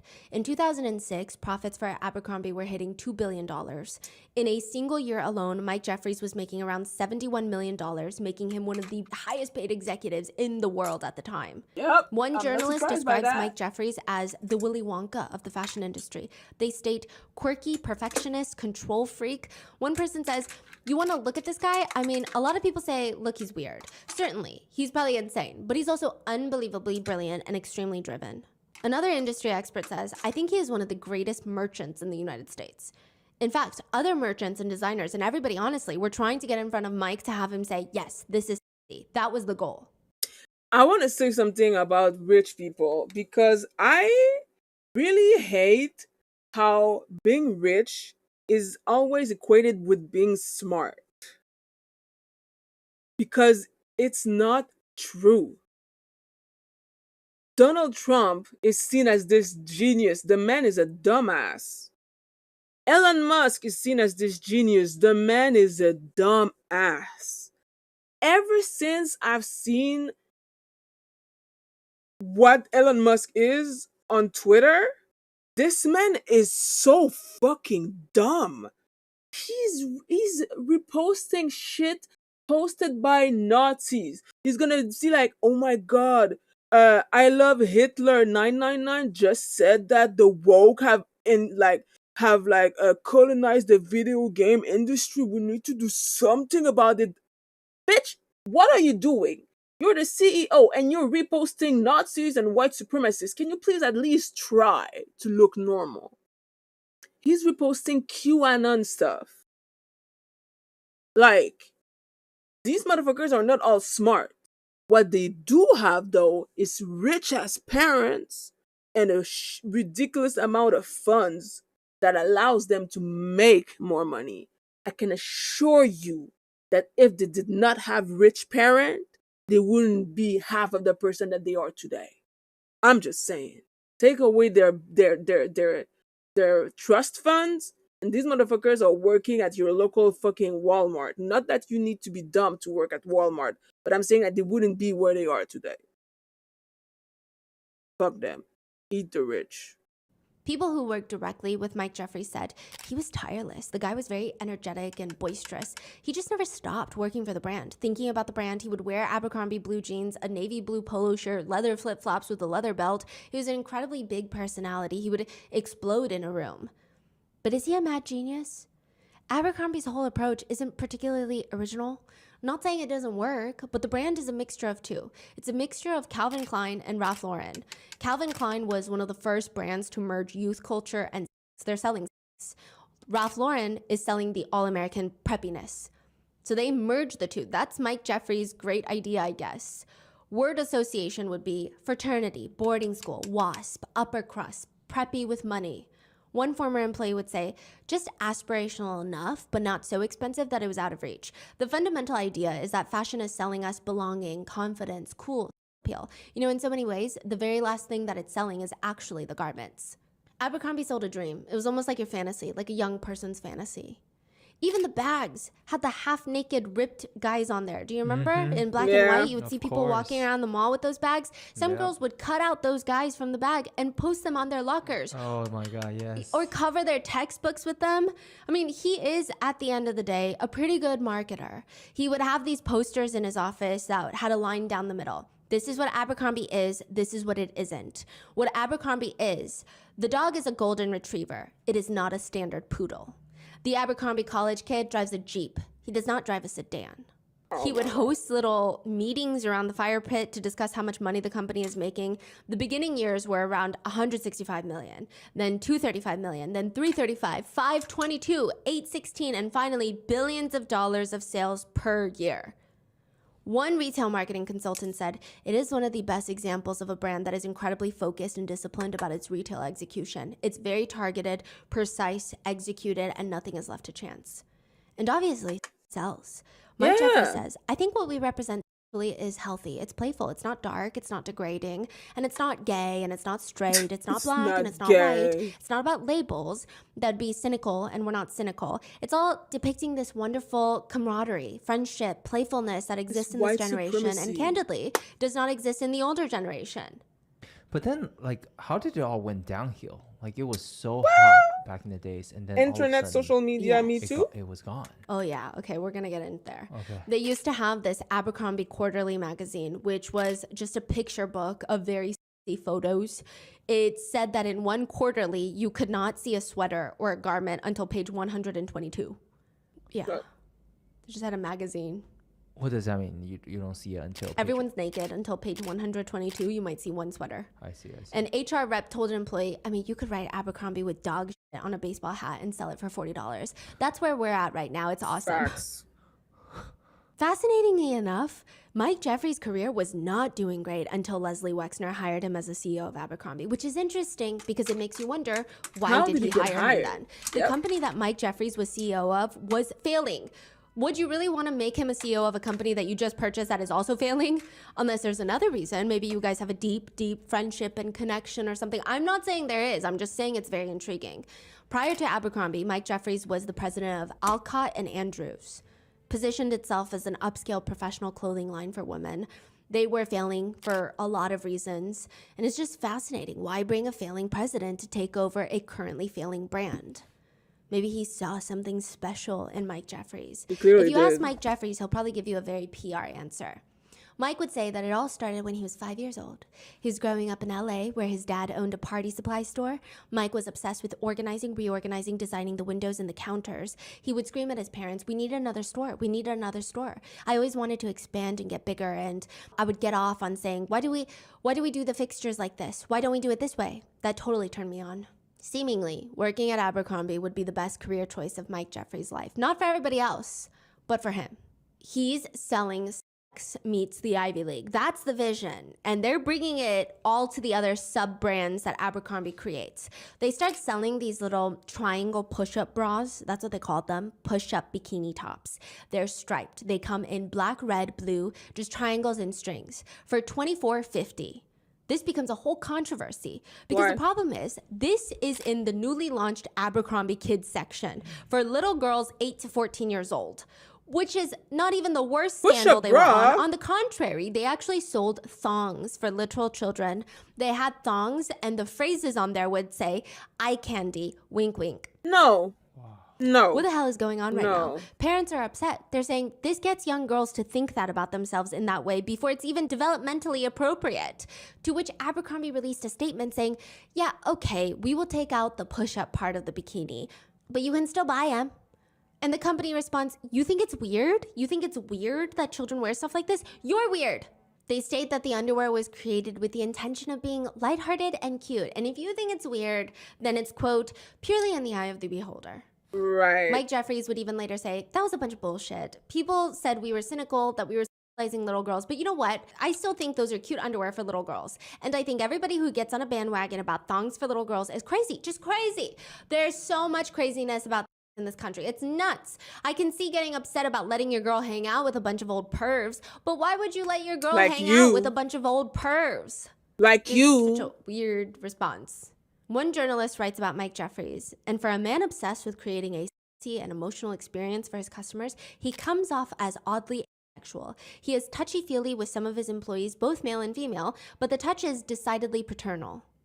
Mike Jeffries has a wife and a son. The son is full grown, and I believe he and his wife live separately. They're pretty separated. Because one person talking about Mike Jeffries said, when he ran Abercrombie, he always sold clothes to women and girls. But I think most people saw and responded to was the male image and the male form. And it appears that Mike Jeffries included. Because it's a well-known secret that Mike Jeffries is gay. He has a blown-up torso of a man's abs hanging over his fireplace. Some people said, you just knew he was gay. And he sort of became a gay icon in the fashion world. Him and his partner, Matthew Smith. Matthew Smith is a very, very private person. There's probably a handful of pictures of him out there. Here's what the public does know about him. He is British. Interesting, right? Another Jeffrey Epstein connection, Ghislaine Maxwell. Perhaps 60 years old now. Mike Jeffries was 20 years older than him. He's kind of seen as Mike Jeffries' shadow. He doesn't actually work for Abercrombie, but he was very influential in every decision in the company, which is fascinating considering he's not an employee, executive, or a board member, but he allegedly held considerable power. He was involved in all the internal meetings. One former employee says, I can't think of a time where Mike went anywhere independently without Matthew. He was the one that allegedly created the manual for the executive Abercrombie jet, which included 40 pages of highly detailed instructions, including what kind of underwear aircraft staff should wear, which again, reminiscent of Ghislaine Maxwell. Which, side note, some employees were nervous about this. They said they were concerned because if Matthew Smith made a decision that would negatively impact the company, technically he would be cleared of responsibility. Aside from that, nobody really knew anything about Mike Jeffries and Matthew Smith in their private lives. They say if he has a life outside of work, it's not something people knew about. And they didn't. I know he was. What do you mean? When he and Matthew Smith, along with James Jacobson, what I said is whether or not he's gay is not like, that's not what we need to focus on. Because sexual deviants can be gay or hetero. Their sexuality doesn't matter. What matters is what their action. Because I just don't want people to conflate, oh, if you're gay, you're probably like an abuser or a pedophile. Or, do you know what I mean? That's the only thing that like I don't want like dumb generalization to be made. Basically, that's all. Man with no nose are arrested for trafficking. So where does Abercrombie fall? In 2001, a new Spider-Man movie with Tobey Maguire comes out. In the movie, there's this school bully. He's not even the villain of the movie. He's just a school bully. Hey! He's an obnoxious, dumb, loud jock, like a caricature. Interestingly enough, in every single scene, he is purposely dressed head to toe in Abercrombie. One former employee at Abercrombie said that's when he knew the brand was going to fail. That's when he knew. Oh? Because that's not looking good. That's no longer a cool person. Really? However, one expert disagrees and believes that Twilight was the start of the downfall of Abercrombie. Twilight? They said that after that movie, quote, pale, skinny hipsters were in trend, not beefcake dudes. That's Which hilarious. is kind of a wild statement to make. But the point being, nobody cared for logos and branding anymore. In fact, wearing giant logos made you uncool, made you someone with no style, with your own personal taste. Bad quality probably didn't help either. One former employee said, we were forced to wear their leather sandals with no support or padding. Over time, employees' feet actually flattened. And then I hated wearing those tight pants or jeggings. They were so tight and you would get yeast infections and you can't move well enough to do your job. The dye on the jeans would actually make your legs turn blue if you wore them long enough. That's how the products were feeling. That's crazy. But they're asking for premium prices. On top of that, another former employee states, at some point, those kids that learned it wasn't cool to be bullied growing up, they grew up and they decided they didn't want to spend money at a place that made them feel bad. Exclusion just stopped being cool. Yep. There were these criticisms that Mike Jeffries is losing touch with keeping up with the customers' changing taste. He didn't lower prices at all during a recession. Abercrombie and Fitch no longer felt cool and exclusive. It just felt expensive. The brand was becoming, frankly, irrelevant, and shareholders were not happy that Mike Jeffries was leading the brand into irrelevancy, but was still paying himself $40 million a year. And I guess he could feel it, that he was going to get ousted because he just quits out of nowhere. After 22 years, he resigns. Nobody hears from him again. His 22-year reign of the company is over, and he's not even walking away empty-handed. Of He course leaves not. with a $27 million retirement package. Oh, And now yes. he is being charged with trafficking. There are civil suits filed against him as well, and it appears that he is going to be fighting all of them. He has pled not guilty, and I think likely the argument is going to be that everybody consented. What's so insidious about all of this is I believe there will be a lot of victim blaming coming from the defense on this one. Of course. During the BBC investigation, they reached out to Mike Jeffries for comment. His attorney said, Mike Jeffries is an 80-year-old man and retired. In the years past, he has chosen not to comment on media reports, documentaries, and stories of any kind as they relate to his personal life, and does not plan on doing so now. Since his arrest, his attorneys have kept the same tone, stating, we will respond in detail to the allegations when appropriate, but plan to do so in the courthouse, not in the media. Many of the male models feel like it's going to be a very uphill battle. Barrett, one of the victims, says, I mean, no one was forcing me there with chains and pushing me into a room and ripping my clothes off the way that we often think of sexual abuse and it being violent, right? I wish it was that simple to say no. Did I want to kiss Mike Jeffries? No. Did I want to engage in activities in front of him? No. I mean, did I just want to leave? Yes. I think part of me disassociated. So yeah, I didn't say no, but I didn't say yes either. I didn't have control. This experience, I think it broke me. I think this stole any ounce of innocence that I had left. It mentally messed me up. But with the language I now have today, I can sit here and tell you that I was taken advantage of. Yes. Another victim states, on one hand, I guess I could have left at any point, right? There was nobody there with a gun to my head. But on the other hand, it was like, this guy is the gatekeeper, and he's telling me he has the keys. I was so scared. I just wanted it to be over. I was like, what do we do so that I can get this over with so that I can leave?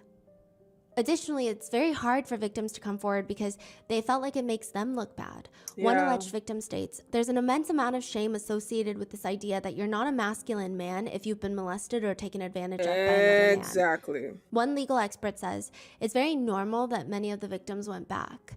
It's extremely common. You know, the reasons you normally see for returning is, one, I already did it. I did it. They broke me down. I have no self-worth anymore. I have no self-esteem. I feel worthless. Number two is the money. Okay, I got money. Sometimes they were paid like $2,500. I want to make sure I can justify what happened to me. And the third is the carrot. You've already come this far. You've already gone through something so terrible. But if you turn back now, you're not going to get the reward. You're not going to get the campaign. One male model turned journalist said, the industry grooms you for this kind of stuff. He says, you're told over and over and over again that if people don't want to have sex with you, how could you be a good male model? Damn. That means they don't find you beautiful, which means your whole career is kind of pointless because you're not a beautiful model. To the point where he says, I always wanted people to like me. I would almost get offended if they didn't want to have sex with me. Damn. That's how I got groomed. That's how it worked in my mind. I didn't even realize how bad it was until I got out. Wow. And when it happens, the models hate it. They don't want it, but they try to reason with themselves.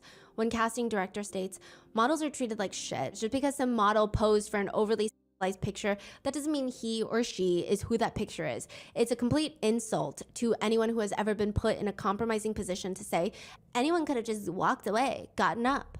That is not true. That's not how this works. One victim states, Jeffries was the kingpin. If it wasn't for him, like, none of this would have existed from what I can tell. It's alleged that this is what Mike Jeffries wanted. He was the king of the castle. Matthew Smith was the one coordinating all of it. And James Jacobson, the man without the nose, was like a recruiter, like a little recruiting agent. He never formally worked with Abercrombie. He was the intermediary. He would reach out to models and say, hey, you want to meet the CEO? But first, you got to meet me in a hotel room before I let you go meet them. And he will assay them too. Allegedly, yes. One alleged victim said, it flowed like a business would flow. It seemed very professional. I would wager that this involved a few hundred people, if not more, to coordinate all these fake casting calls, hotels, flights. In a lawsuit from the victims, they allege, the venture had everything a trafficking organization needed: funding, infrastructure, the appearance of legitimacy, and a complicit corporate institution. And I guess the feds are coming down now. One of the victims, David, was asked by the BBC what message he would have for Mike Jeffries and Matthew Smith if they're watching. And he says, was it worth it? Was all of this worth it? Did you get what you needed? Do you remember me? Abercrombie, the company, has stated that they were not aware of the allegations of sexual misconduct and that their new leadership had transformed the company into, quote, values-driven organization that we are today. Some of the victims are not so certain. They believe there are allegations out there that Abercrombie, at least many of the employees knew, that there was some hush money paid out to some victims through Abercrombie's funds, but it's unclear. Side note, Abercrombie has shifted its brand imaging. They now sell women's sizes up to 32. When Mike was in charge, they did not go above a 10. And it's working. Interestingly enough, Abercrombie was doing really well last year in 2023. Their stock performed better than NVIDIA in 2023. What? Yeah. Really? No way. There's no fucking They were way. the top performing stock in the S&P 500 No. index for 2023. Whoa, You're that's kidding. impressive. I'm being so for real. What do you mean? Yeah, they performed better than NVIDIA. So what happened? Like the store came back, just start killing They it? rebranded. They They went went viral whoa. with their sizing inclusivity and their new branding. They said that they were in a very interesting position because everybody already knew the name Abercrombie and Fitch, so they didn't need to bring awareness. They just needed campaigns to show the shift in branding. Wow. Yeah, it's very interesting. People say that they are intrigued to see how it shifts again because their target demographic right now, their main audience are millennials, and they wonder how that'll work to now include Gen Z into their marketing. Yeah. Mike Jeffries has pled not guilty, which means, like I said, there's going to be a trial. And he has, interestingly enough, been released on a $10 million bond, which is a fifth of Diddy's bond proposal that has been rejected multiple times. I will say there's likely a few reasons why Mike's bond was accepted while Diddy's was not. He's First old. being, I mean, yeah, we do have to factor in race. Diddy's a black man, Mike Jeffries is a white man. But a few other reasons could be severity of charges. They both have trafficking charges, which honestly, I don't think anyone should be let out on bond for. But Diddy's indictment lists a whole list of other severe charges, including racketeering, kidnapping. Yeah. I mean, they're both serious, but Mike Jeffries' indictment seems a little bit more limited in terms of scope. I'm not saying that the victims were less victimized, but I'm just saying in terms of the indictment and what the feds have, it seems limited in scope. There's also a belief, I guess this is the discretion of judges, that Diddy poses a stronger flight risk and a danger to the community. I mean, technically both are flight risks considering the amount of wealth that they've amassed, but I'm sure the video of Diddy in the hotel did not help his chances of getting bond. If you're going to do that in a hotel hallway, I mean, it's very hard for a judge to say you're not a danger to society. And lastly, age. Some legal experts think because Mike Jeffries is in his 80s now, it was easier for him to get bond. Honestly, I don't know if these are the reasons. It's hard to say when it's just He's two an different old judges. white man. It could just be one of the reasons or many of them or all of them. I don't know. But Mike Jeffries has been released on bond with an electronic monitor until his trial. The judge states to him, Mr. Jeffries, you are putting your family at a financial risk if you do not return to court. If the defendant does not show up to the court, your house will go into foreclosure and you will owe the government $10 million. That's it? Most netizens are shocked that it took this long for something to be done. They comment, never realized he was exposed long before he was arrested. Poor victims. Falling like dominoes, this is just the tip of the iceberg. Another comments, Cat Williams wasn't joking about 2024. Or, all these elites seem to have skeletons in their closet. It's only a matter of time till they fall from their ivory towers. Well, Why are Donald they Trump didn't just arresting fall. all these people now? All these rings and crimes have been going on for a long time now. Which another netizen feels frustration that Mike Jeffries is so old and he's just now being charged. They write, I'm guessing he had been doing that for years. They always wait until they're on their dying beds to arrest him. He's got like 2 full years of life left anyway.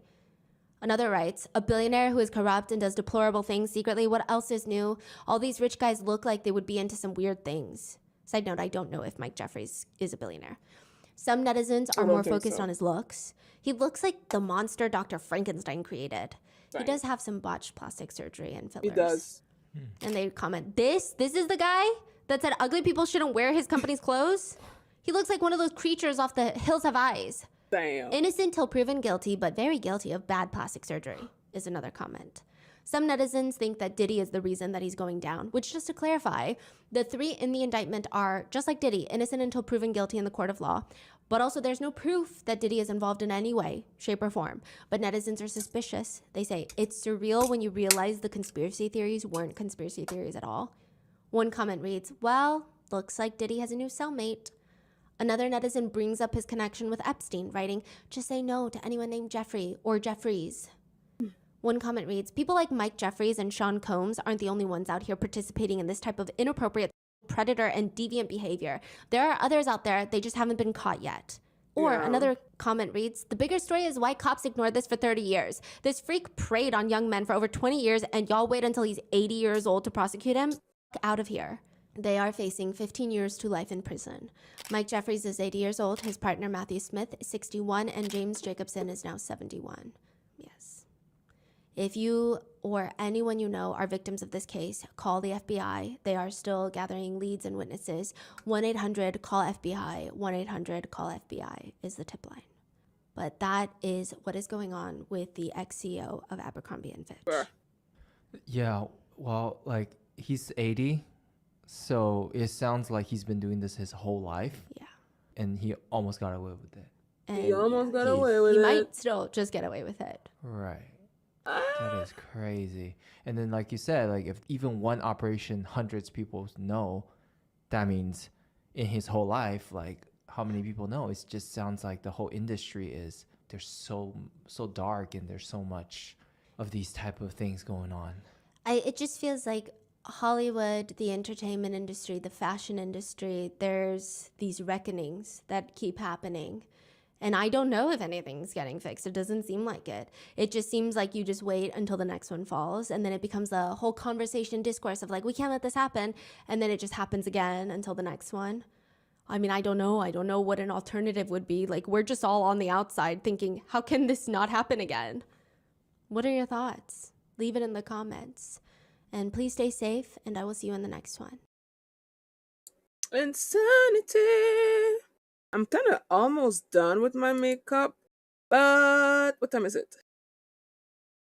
But I think I'm gonna watch one last, like a shorter one. This one is only 40 minutes. I'm gonna watch this one to finish everything. Bada bing, bada boo. There's 4 ways that this is going to play out for Javier. If he is telling the truth, maybe he can help save the world. Or the world can maybe save Javier. Because if he is trapped like he says he is, he's going to die very soon. If he's not telling the truth, he will either make a lot of money or he will get caught and shamed. These are the only options left for him now. In 2021, Javier starts posting his first few videos on TikTok. It seems like warnings for us. I don't know, for humanity, that's what it feels like. Javier starts by explaining he does not remember what happened or how it happened. He just remembers he woke up in the hospital one day. He's hooked up to a bunch of machines in the hospital bed. He doesn't know how or why he's in the hospital, but he gets up from the bed and it's eerily quiet. The machines aren't making any noise. He gets up and starts walking out of his large hospital room, and it's so strange. Hello? There's nobody in the hallway. There's not a single nurse. I mean, hospitals are one of the few places that regardless of the time of day, there's activity. He walks down the long corridor. He's peering into each room that he passes that have all these hospital beds, all these machines, expecting fellow sick patients or people crying, coughing, machines beeping. Nothing. It's dead silent. He starts getting freaked out because what do you mean nothing and nobody is at this hospital? How is he completely alone? How is he even in the hospital to begin with? How the hell is that possible? He runs out the hospital, same thing. Streets are empty. There's not a single person in any of the businesses that are nearby. There's cars parked. Nobody's in them. They're cold. If he touches the hood, they're ice cold. They haven't been on or running in a very long time. What the hell is happening? He manages to get his phone. He takes a video and he posts it online. He writes in the TikTok, I woke up in a hospital. Humanity has gone extinct. There is no one in the shopping centers. The date today is February 13th, 2027. What? From there, Javier starts posting TikToks of all these empty streets. Every time he's walking around in a public place, it's completely empty. You don't see a single person.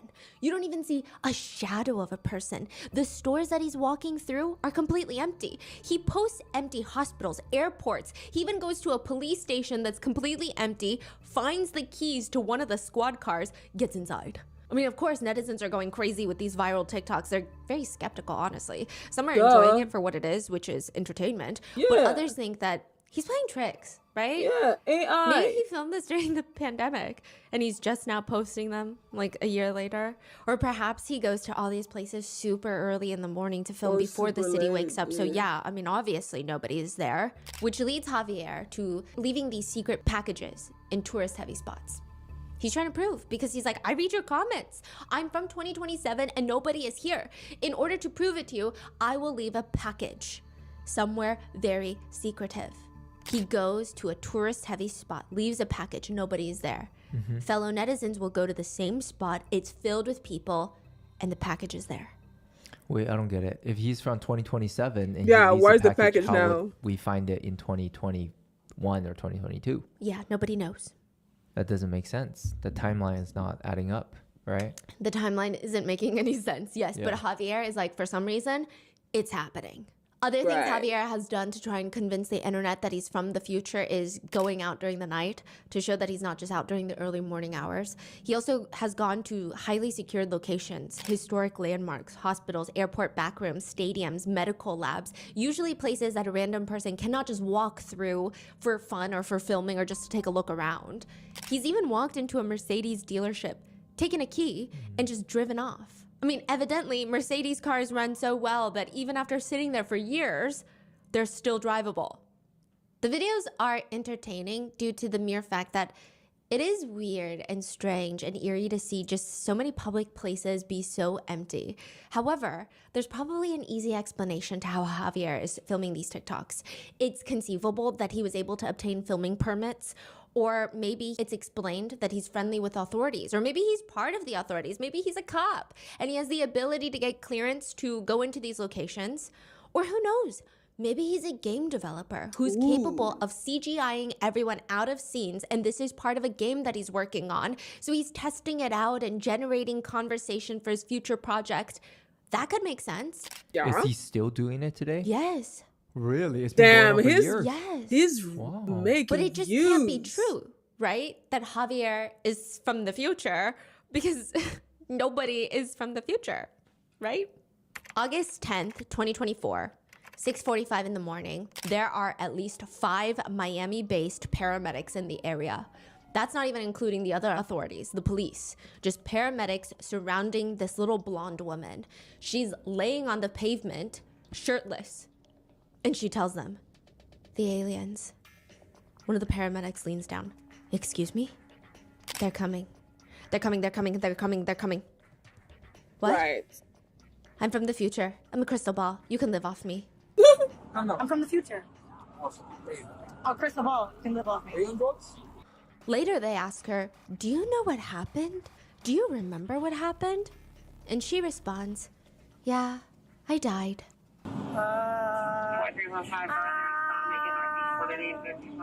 She's on drugs.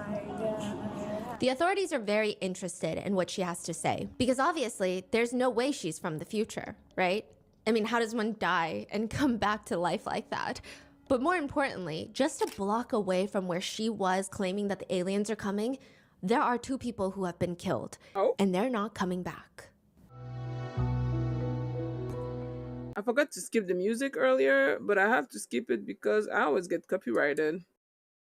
We would like to thank today's sponsors who have made it possible for Rotten Mango to support the JED Foundation. The JED Foundation is a nonprofit that exists to protect emotional health and prevent substance misuse in our nation's teens and young adults.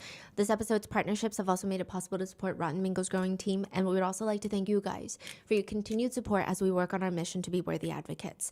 As always, full show notes are available at rottenmangopodcast.com.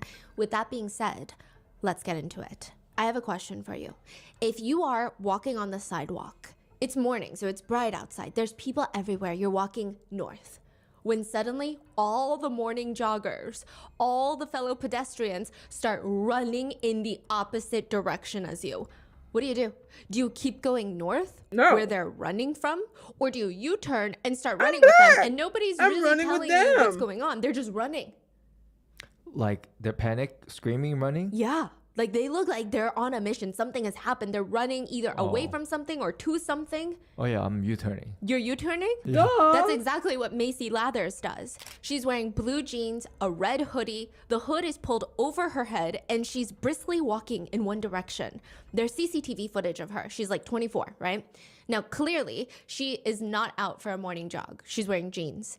But she does seem like she's sort of in a rush for something. She's walking north when a bunch of people start running in the opposite direction. And she has this moment where she hesitates. But maybe someone says something to her because she immediately U-turns it around, 180, joins the crowd, and starts running from where she was coming from. Makes a full U-turn, which takes her straight to the street where there are 3 cars that look like they have been chewed up and spit out on a random Miami road. Damn. There are firefighters descending. There's one car they're having to pry open this crumbled piece of metal. A piece of the car has to come off so that they can get the victim out. There's 3 cars, a white Mercedes, a black Range Rover, and a silver Suzuki. It appears that the white Mercedes ran the red lights going 80 on a 30 road, slammed into the black Range Rover. The black Range Rover and the white Mercedes then both slammed into the silver Suzuki. It caused all 3 cars to be completely smashed.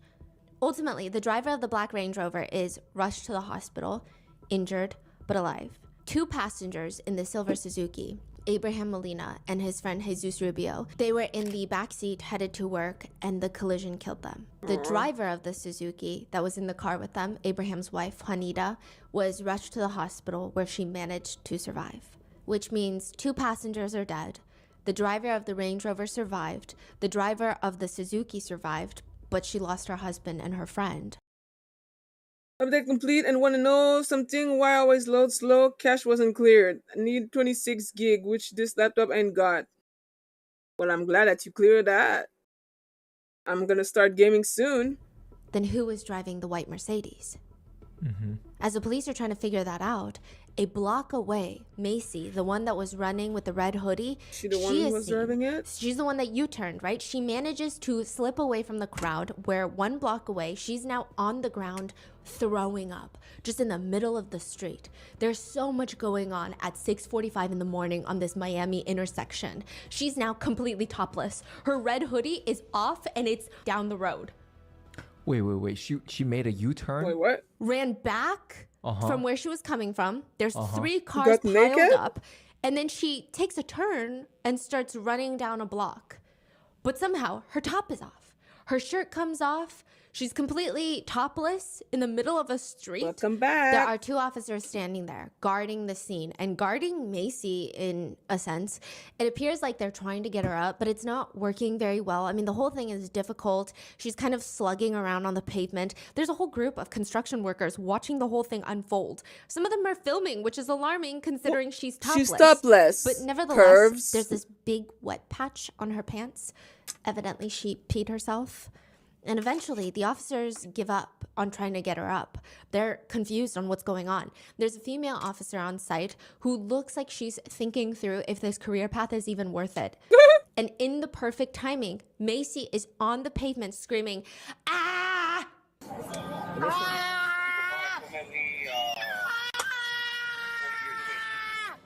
They ask her, "Ma'am, what car were you driving?"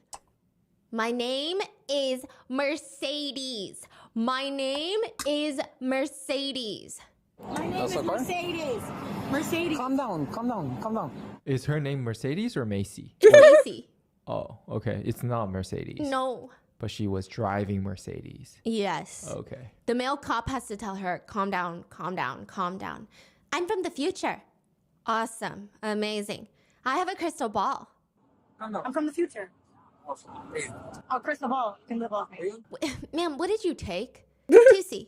Pink, pink, pink, pink, pink, pink. Oh, fuck." Tusi, pink, pink, pink, pink, pink. Tusi, drugs, fog. He's all in the corner. Right. So she's on drug. What kind of drug is she on? You know I'm those curious. cute PowerPoint videos that your phone makes with the old photos that you come across every few months? I get the cutest little videos of my nieces when they were like 1 year old and they started crying and I started crying. It's beautiful. I love going through those. And I'm sure all parents can relate. Or like they do the pet friends, you know, they always have those. And I realized that I don't go back enough and look at them enough. And that's why I realized that this is the perfect gift to get anybody in your life, especially parents. My sister takes hundreds of photos of my little nieces, and I don't know if they ever go back and look at them. And then I got them aura frames. They now appreciate all of those moments just randomly throughout the day, every day. Aura Frames is the world's smartest digital picture frame. It's an easy and beautiful solution to instantly frame photos and videos from your phone. It's incredibly easy to set up. All you need is the Aura Frame and free app, Wi-Fi, and you on auraframes.com to get $35 off Aura's best-selling Carver matte frames by using promo code ROTTEN at checkout. That's auraframes.com, promo code ROTTEN. This deal is exclusive to listeners, so get yours now in time for the holidays. Terms and conditions apply.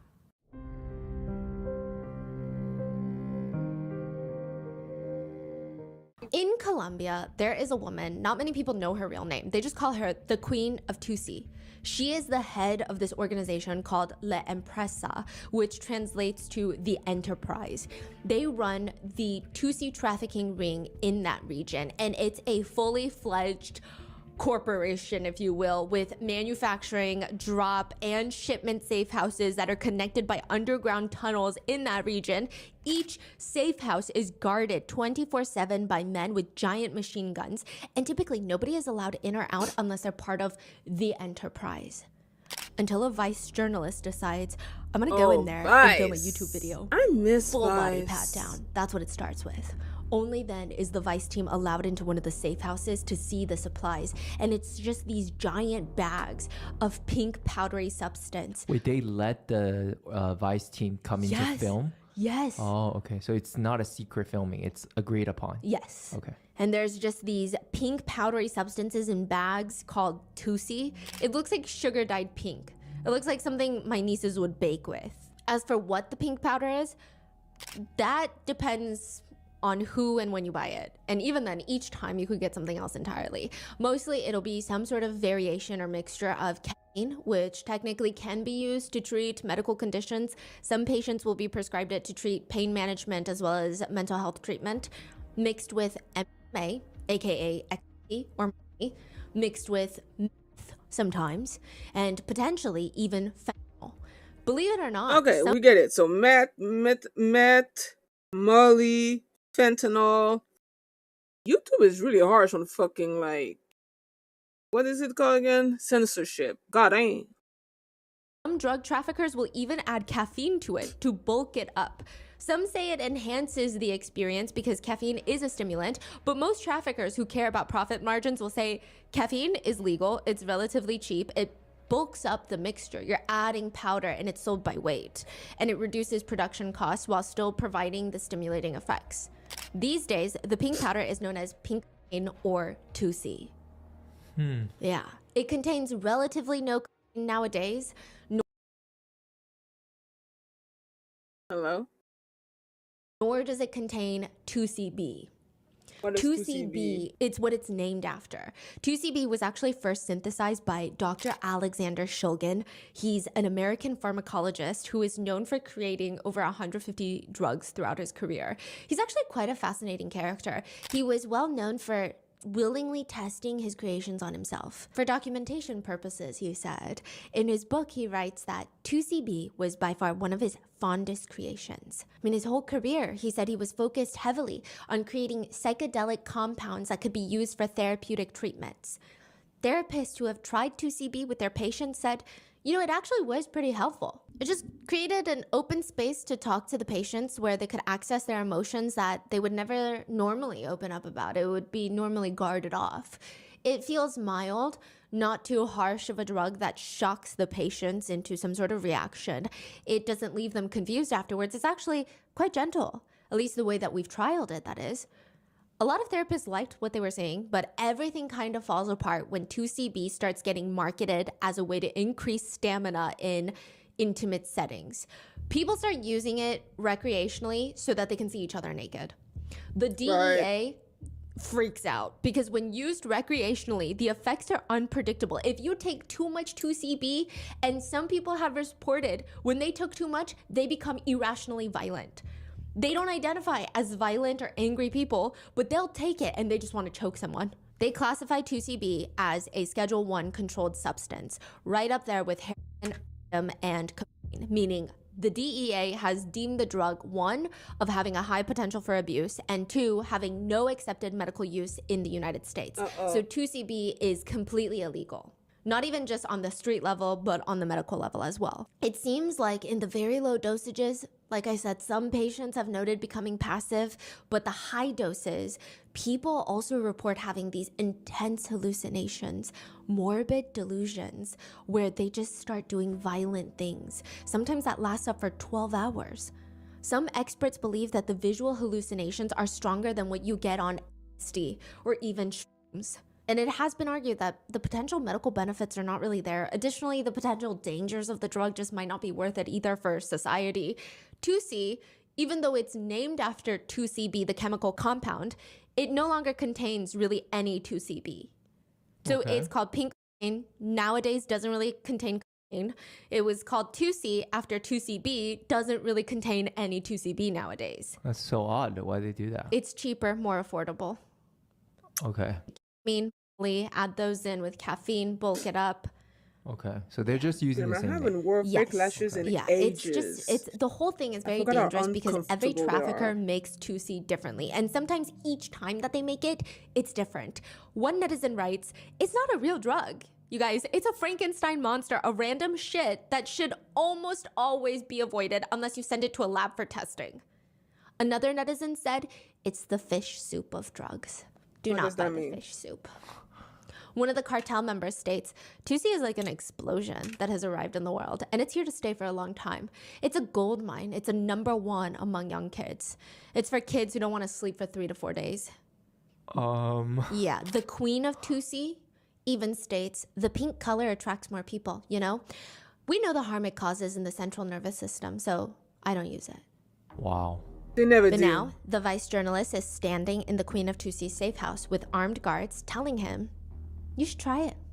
He's like, "What?" And they're serious. They're not really giggling with him. And he's like, "Oh, no, thank you though. Thank you very much though." This time they're a little more firm. They're trying to signal to him in a subtle way that they're not joking. They do want him to try it. They point a machine gun at him. "Try it." "Okay, I'll try a little bit." That is how he gains their trust. That is how he tries pink cocaine on video. I don't understand what's going on. Like, Yeah. why are they allowing this guy to come in and record all of this? I don't know. Just flexing? I Like, mean, what's going on? Vice used to be the Nobody shit. knows. They were everywhere. Yeah. He ends up trying to see for the Plus, first time. it's good clout for them. Vice makes an article, more people hear about it, and they're gonna want to buy it.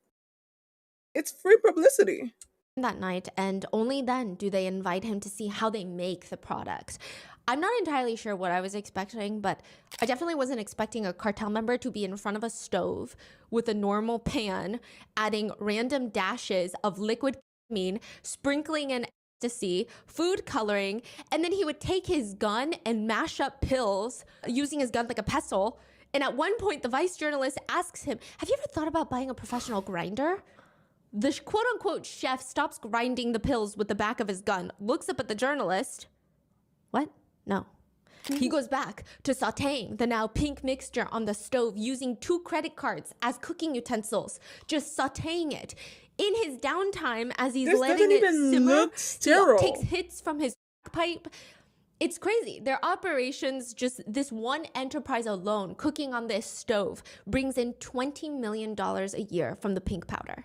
So you're saying the visual looks just like those movies? Yes. Like guns and credit cards, and they're taking the hits at the same time. It's just like the movies. Just like the movies.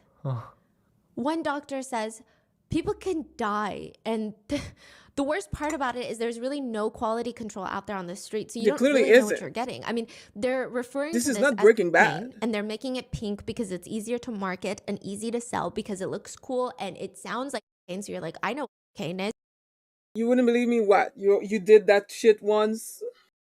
But it's very concerning to law enforcement because whatever drug is out there is going to alter someone's mental state, and you don't even know what's in there. You're playing Russian roulette with these types of drugs. Everyone's concoction is going to be different from the next person's. One netizen states, I got a bag of it once. For me, it was like, more so, but I was a little more awake than usual. Friend of mine tested it, but found it also had inside, so there's that. One netizen claims they've seen a supplier make a batch and said they just use whatever is left from the other drugs. They don't measure anything. Like whatever's on the table, just now with pink coloring. It's like leftovers. Another netizen agrees, writing, it's just a cocktail of whatever random drugs the cartel janitor swept off the floor the previous night, mixed together, and then dyed pink. There is not one standardized formula for pink tusi. Oh, that's not good. One person who has been high on it says, for some reason that pisses me off. Losing my mind. I mean, everything went psychotic. I saw demons everywhere. I thought my brain broke and I was going to be left in this psychotic state for the rest of my life. I never took it since. Not. I have to water it till after work before I can see it. What are you talking about, Sable Wolf Tree? When you're packaging them, you have to be half naked because if you have clothes on and if the police catch you, they can track it and you will get a hefty fine. Oh, that's why they're always naked. That makes sense. I can understand that. Worth the fun. Another netizen says, same thing happened to me. It felt like time stopped and I was stuck in this single moment forever. And then everyone around me turned into demons. Everybody's heads all turned 180 degrees and looked directly at me and started saying, he knows. Get him out. He knows. Like I had so you became like schizophrenic? Some unknown reality straight out of a scaring. I still have nightmares about it to this day. Wouldn't wish that kind of trip on any of my worst enemies. Another netizen writes, I took it with my boyfriend. We quickly realized that it was going to be a bad trip. I couldn't formulate sentences. We were completely in a different dimension. And then he got super aggressive. He couldn't recognize me, started throwing around stuff and talking about weird things. At some point, he started choking me and repeatedly saying that he wants to kill me. I was glad that I could escape because he didn't recognize me and he wasn't going to stop. Oh boy. Never again after this experience. Please, everyone, be careful with this. That is what tusi is. That's also what Diddy has reportedly been allegedly addicted on. That all of his staff have to carry around a bag of pink tusi. Right. What Diddy is every fucking where? Yes. Oh my god. Tusi is what Macy tells authorities she's on. When she's laying 1 block away from a 3-car pileup that killed 2 people, she's laying on the road completely shirtless. Warframe 99, I have to water till after work. Oh. I mean, I don't know what's your time zone, but I'm gonna finish this video. I'm gonna finish my makeup. I'm probably gonna take like a small break and I'm gonna start playing it. I'm excited. And she keeps saying she's from the future. She has a crystal ball and the aliens are coming. They're coming, they're coming, they're coming, coming. I know the answer to heaven. I know it's in the crystal.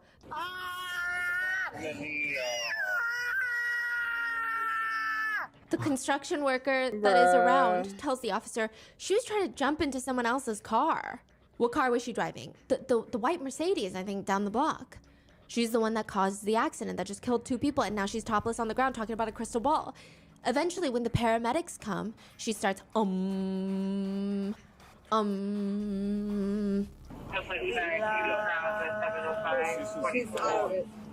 She's just staring up at the sky. I mean, it's clear that she has urinated on herself. She's out of it. The water. Wait, we live in a dome. This is the Hollywood scene. Art. We need to create art. We need to create.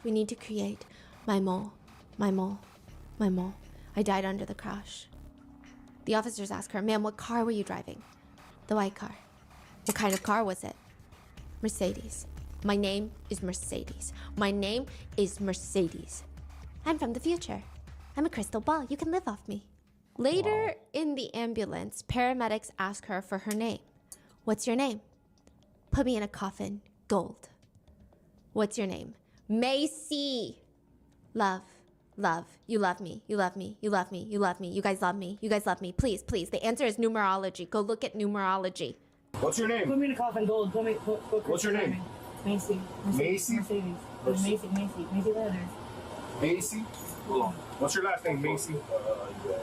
All right, Macy, do you know where you are?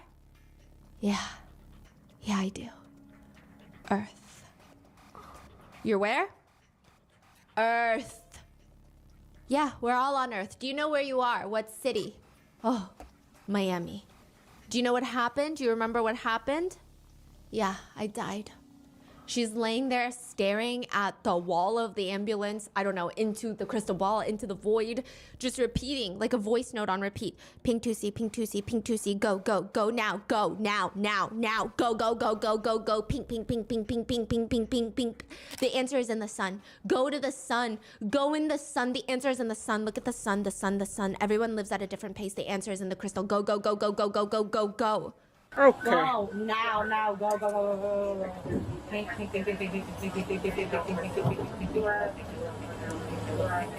Don't do drugs, kids. Don't do drugs. In reality, Macy is clearly not from the future, nor can she predict when the aliens are coming to our planet with greater accuracy than your conspiracy theorist neighbor. She's high on pink tusi. She just killed 2 people.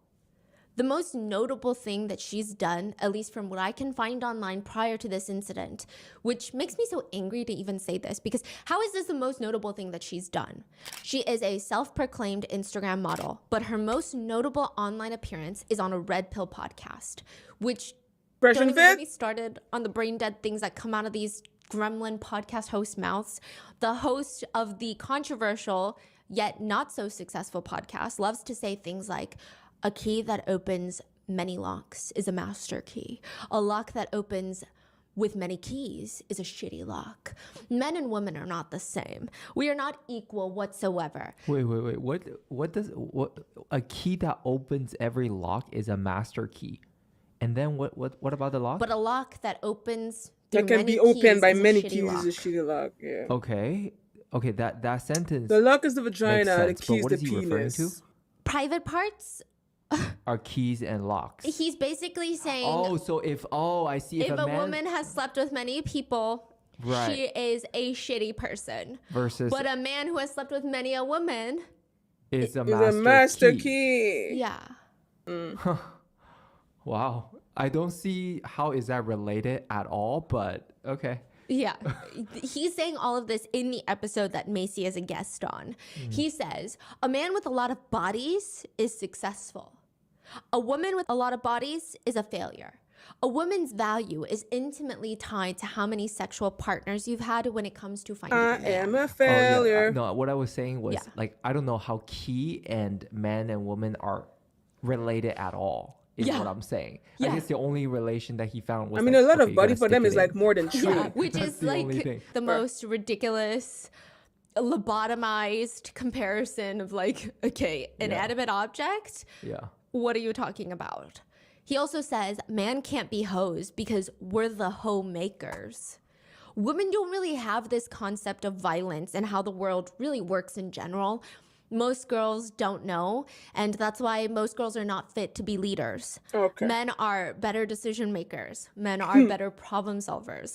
They're the ones that create society. I can't really think of a female inventor in my head. Oh boy. Yeah, which to comment on that last thing, I can't really think of a female inventor in my head. Your stupidity is not proof of a concept. It's like very small, limited worldview. But regardless, he continues to yap hysterically and emotionally. Your opinion is irrelevant because you're not a man. The takes that these podcast hosts have are so overdone. Their whole job is to be a misogynist, and they're not even really good at that because it's not creative. It's just very dumb. But in it, Macy responds. My name's Macy. Macy. I'm 22. 22. Where you from? I'm from upstate New York, a super small town called Fort Plain. Right now, I'm a bottle girl, and I kind of resell things like, like sneaker drops, that. Okay. She also says, I'm celibate. I swear to God. And then she kisses her hand and sends it up to God. I'm just on a different timing. I'm just here to get opportunities and money and like that.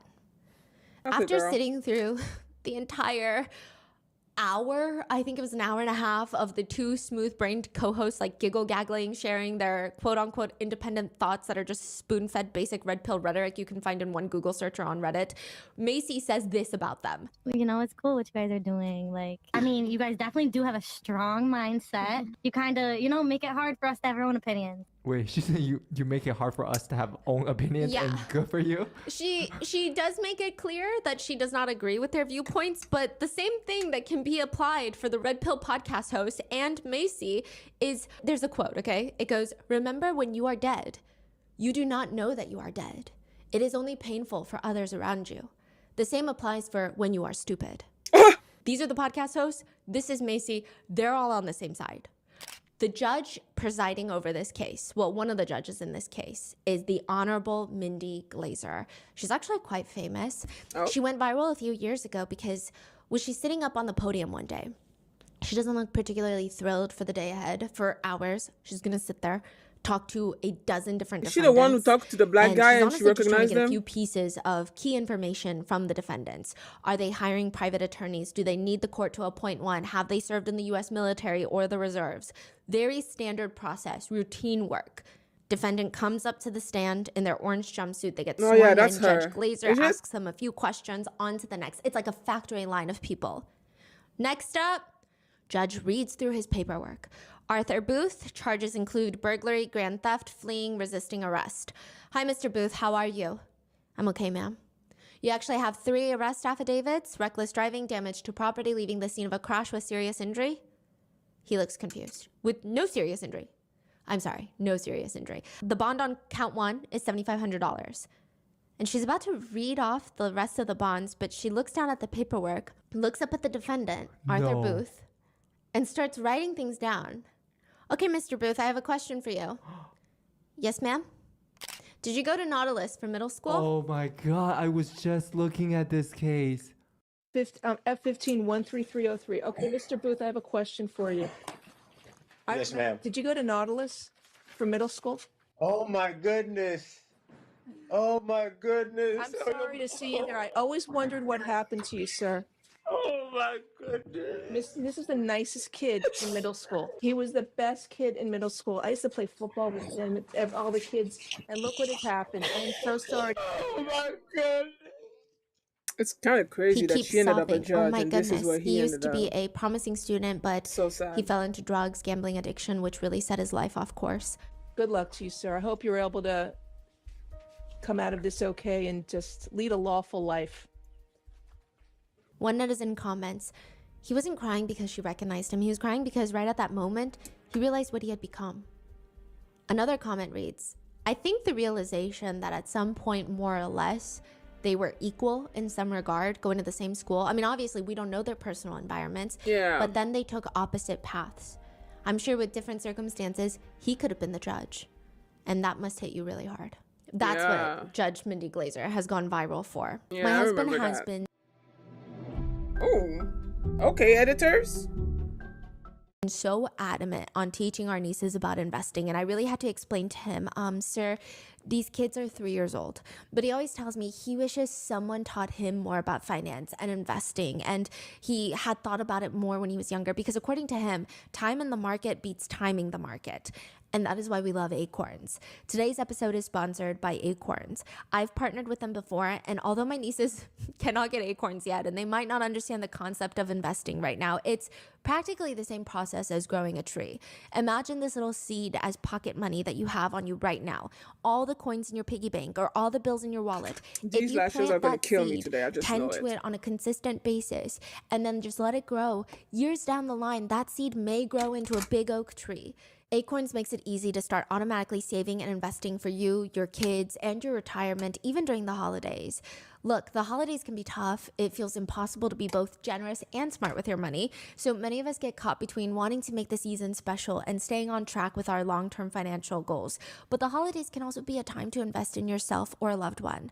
I love how simple Acorns makes everything feel.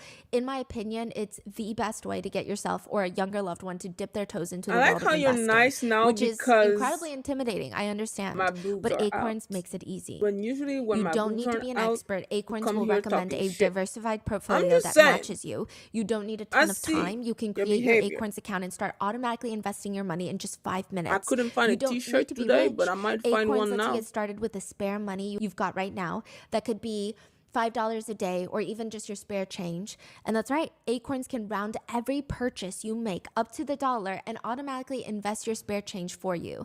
And you get bonus investments just for buying the stuff you need from the brands you love. Head to acorns.com/rotten or download the Acorns app to start saving and investing for your future today. Paid client endorsement. Compensation provides incentive to positively promote Acorns. Investing involves risks. Acorns Advisors LLC, an SEC registered investment advisor. View important disclosures at acorns.com/rotten.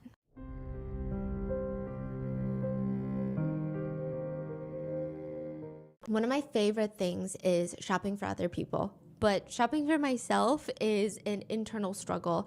I think we've all had that moment in the dressing room with the LED lights and the mirrors, and you're just looking at your body from every angle and you're sweating and you have intrusive thoughts and you're like, okay, this is not a good time. I don't even know if this looks good on me.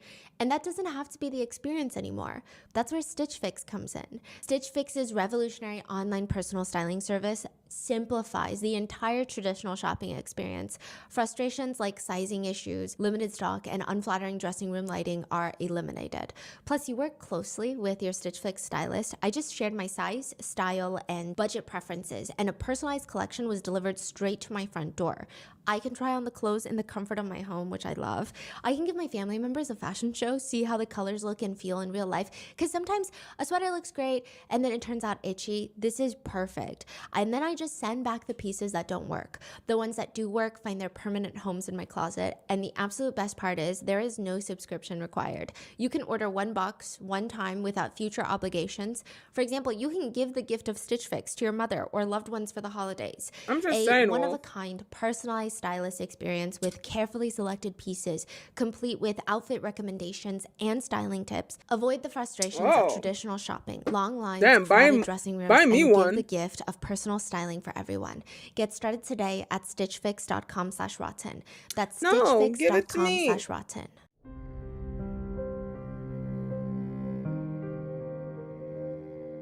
For Macy's case, however, the judges are not nearly as empathetic. In court, the judge is reviewing her case and realizes that Macy wasn't even supposed to be in the car that day because she doesn't have a freaking driver's license. Furthermore, even if she wanted one, she couldn't get one because she's banned from getting a license. Her license has been suspended indefinitely. We don't know why, but we can imagine it's not a good reason. There's this quick back and forth between Macy's attorney and the judge where the attorney states she doesn't pose a danger to the community. She's a college graduate. She's been in the state of Florida, Your Honor, for over almost 2 years. So I don't think that there's anything to suggest that she's a flight risk.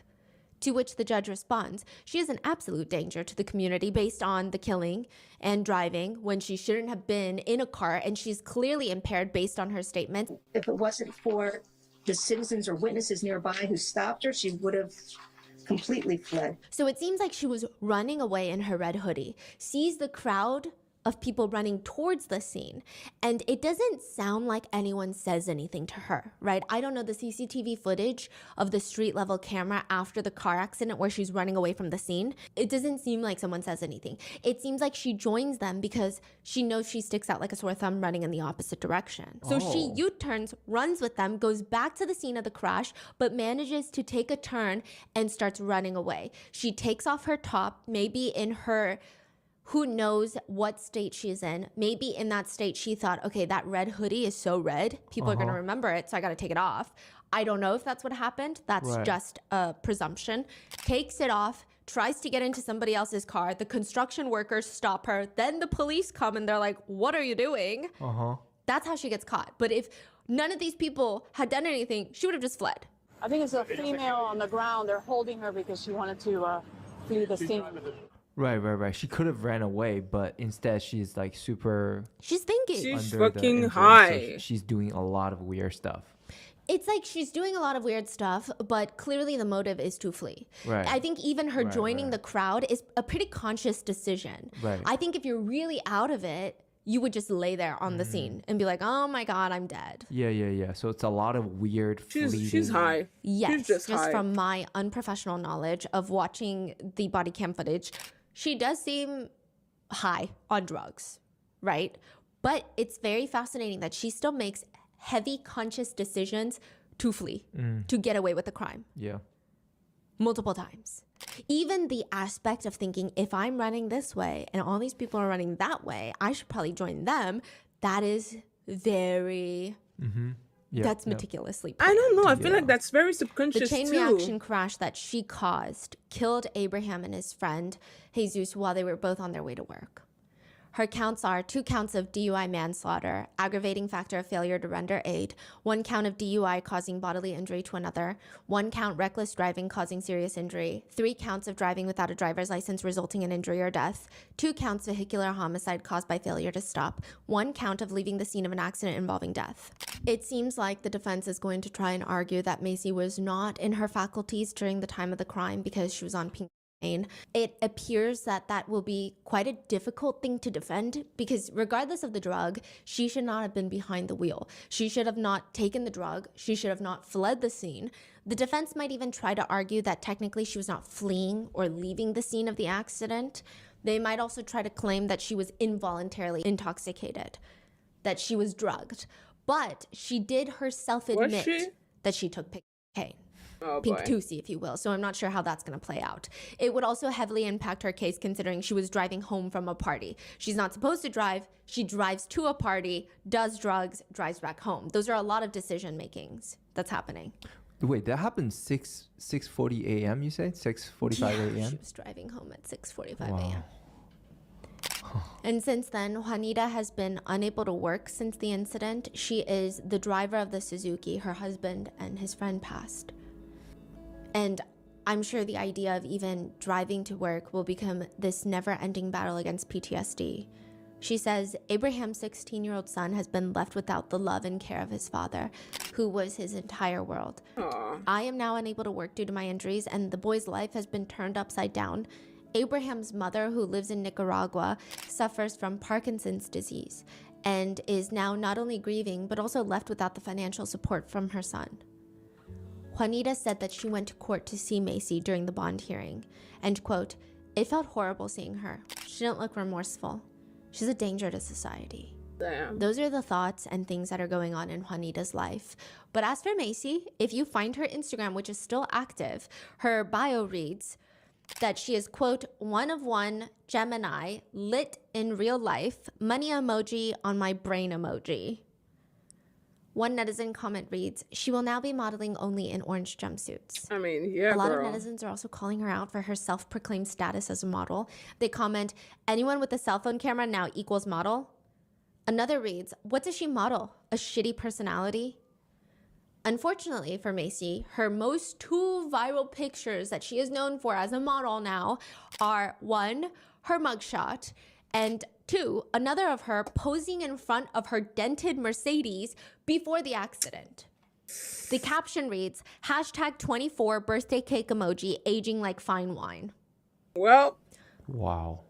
Other netizens have pointed out to this one part in the body cam footage where Macy is being pulled out of the ambulance and she tries to tell the paramedics, "The devil is real." The devil's real. nah, girl. You're just high. And netizens These comment, lashes will kill "Yeah, me. I'm and gonna it try might to be you." ignore them. And that is the case of what has been going on with Macy Lathers, the girl that was on the Red Pill podcast, self-proclaimed Instagram model that ended up killing 2 people on pink. And I think with this and with the Diddy case, there are a lot of mainstream news outlets now reporting the dangers of pink, and it's only getting more popular in party cities, New York City, LA, Miami, or like the hot spots. So be They got careful because free- it's just You don't even know what's in there. Free publicity. How can you even recreationally do that if you don't know what it is? Some people don't give a fuck about that. It's not. It's very misleading. It's like it could be anything, and the minute that they start adding more fentanyl into it, if not already, I mean that could kill a lot. They don't know what she's actually on, right? Like they didn't test her because she said they did. Oh, just a lot of different drugs, but alcohol is not one of them. Wow. So it really is just drugs. I mean, when you test for like tusi, it doesn't come up pink cocaine. It comes up like an MDMA and exactly. Because she was in what a state that she was in. You know, that's so terrifying. That's what happens when you don't know what's going on at all. Yeah, this was very strange. I know the Stephanie Malgoza case where she was drunk driving. It's very different. There's same and different. This was different in the sense there are moments where it's very strange to watch her. And her tone of, I'm from the future. While this is all happening is very creepy. Yeah. Like there's two people who passed away a block away that you caused. And it's just, I'm from the future. And we don't know how long she's it's still ongoing? Yeah, she's going to head into, I think, pretrial hearings soon. And that is the case as of right now. What are your thoughts? And I think that drugs are disgusting. And I'll see you in the next one. And I'm going to stop this stream. I'm going to finish my makeup. I'm going to put my hair up properly. And I'm going to come back for Warframe 1999. Ouch. See ya very soon.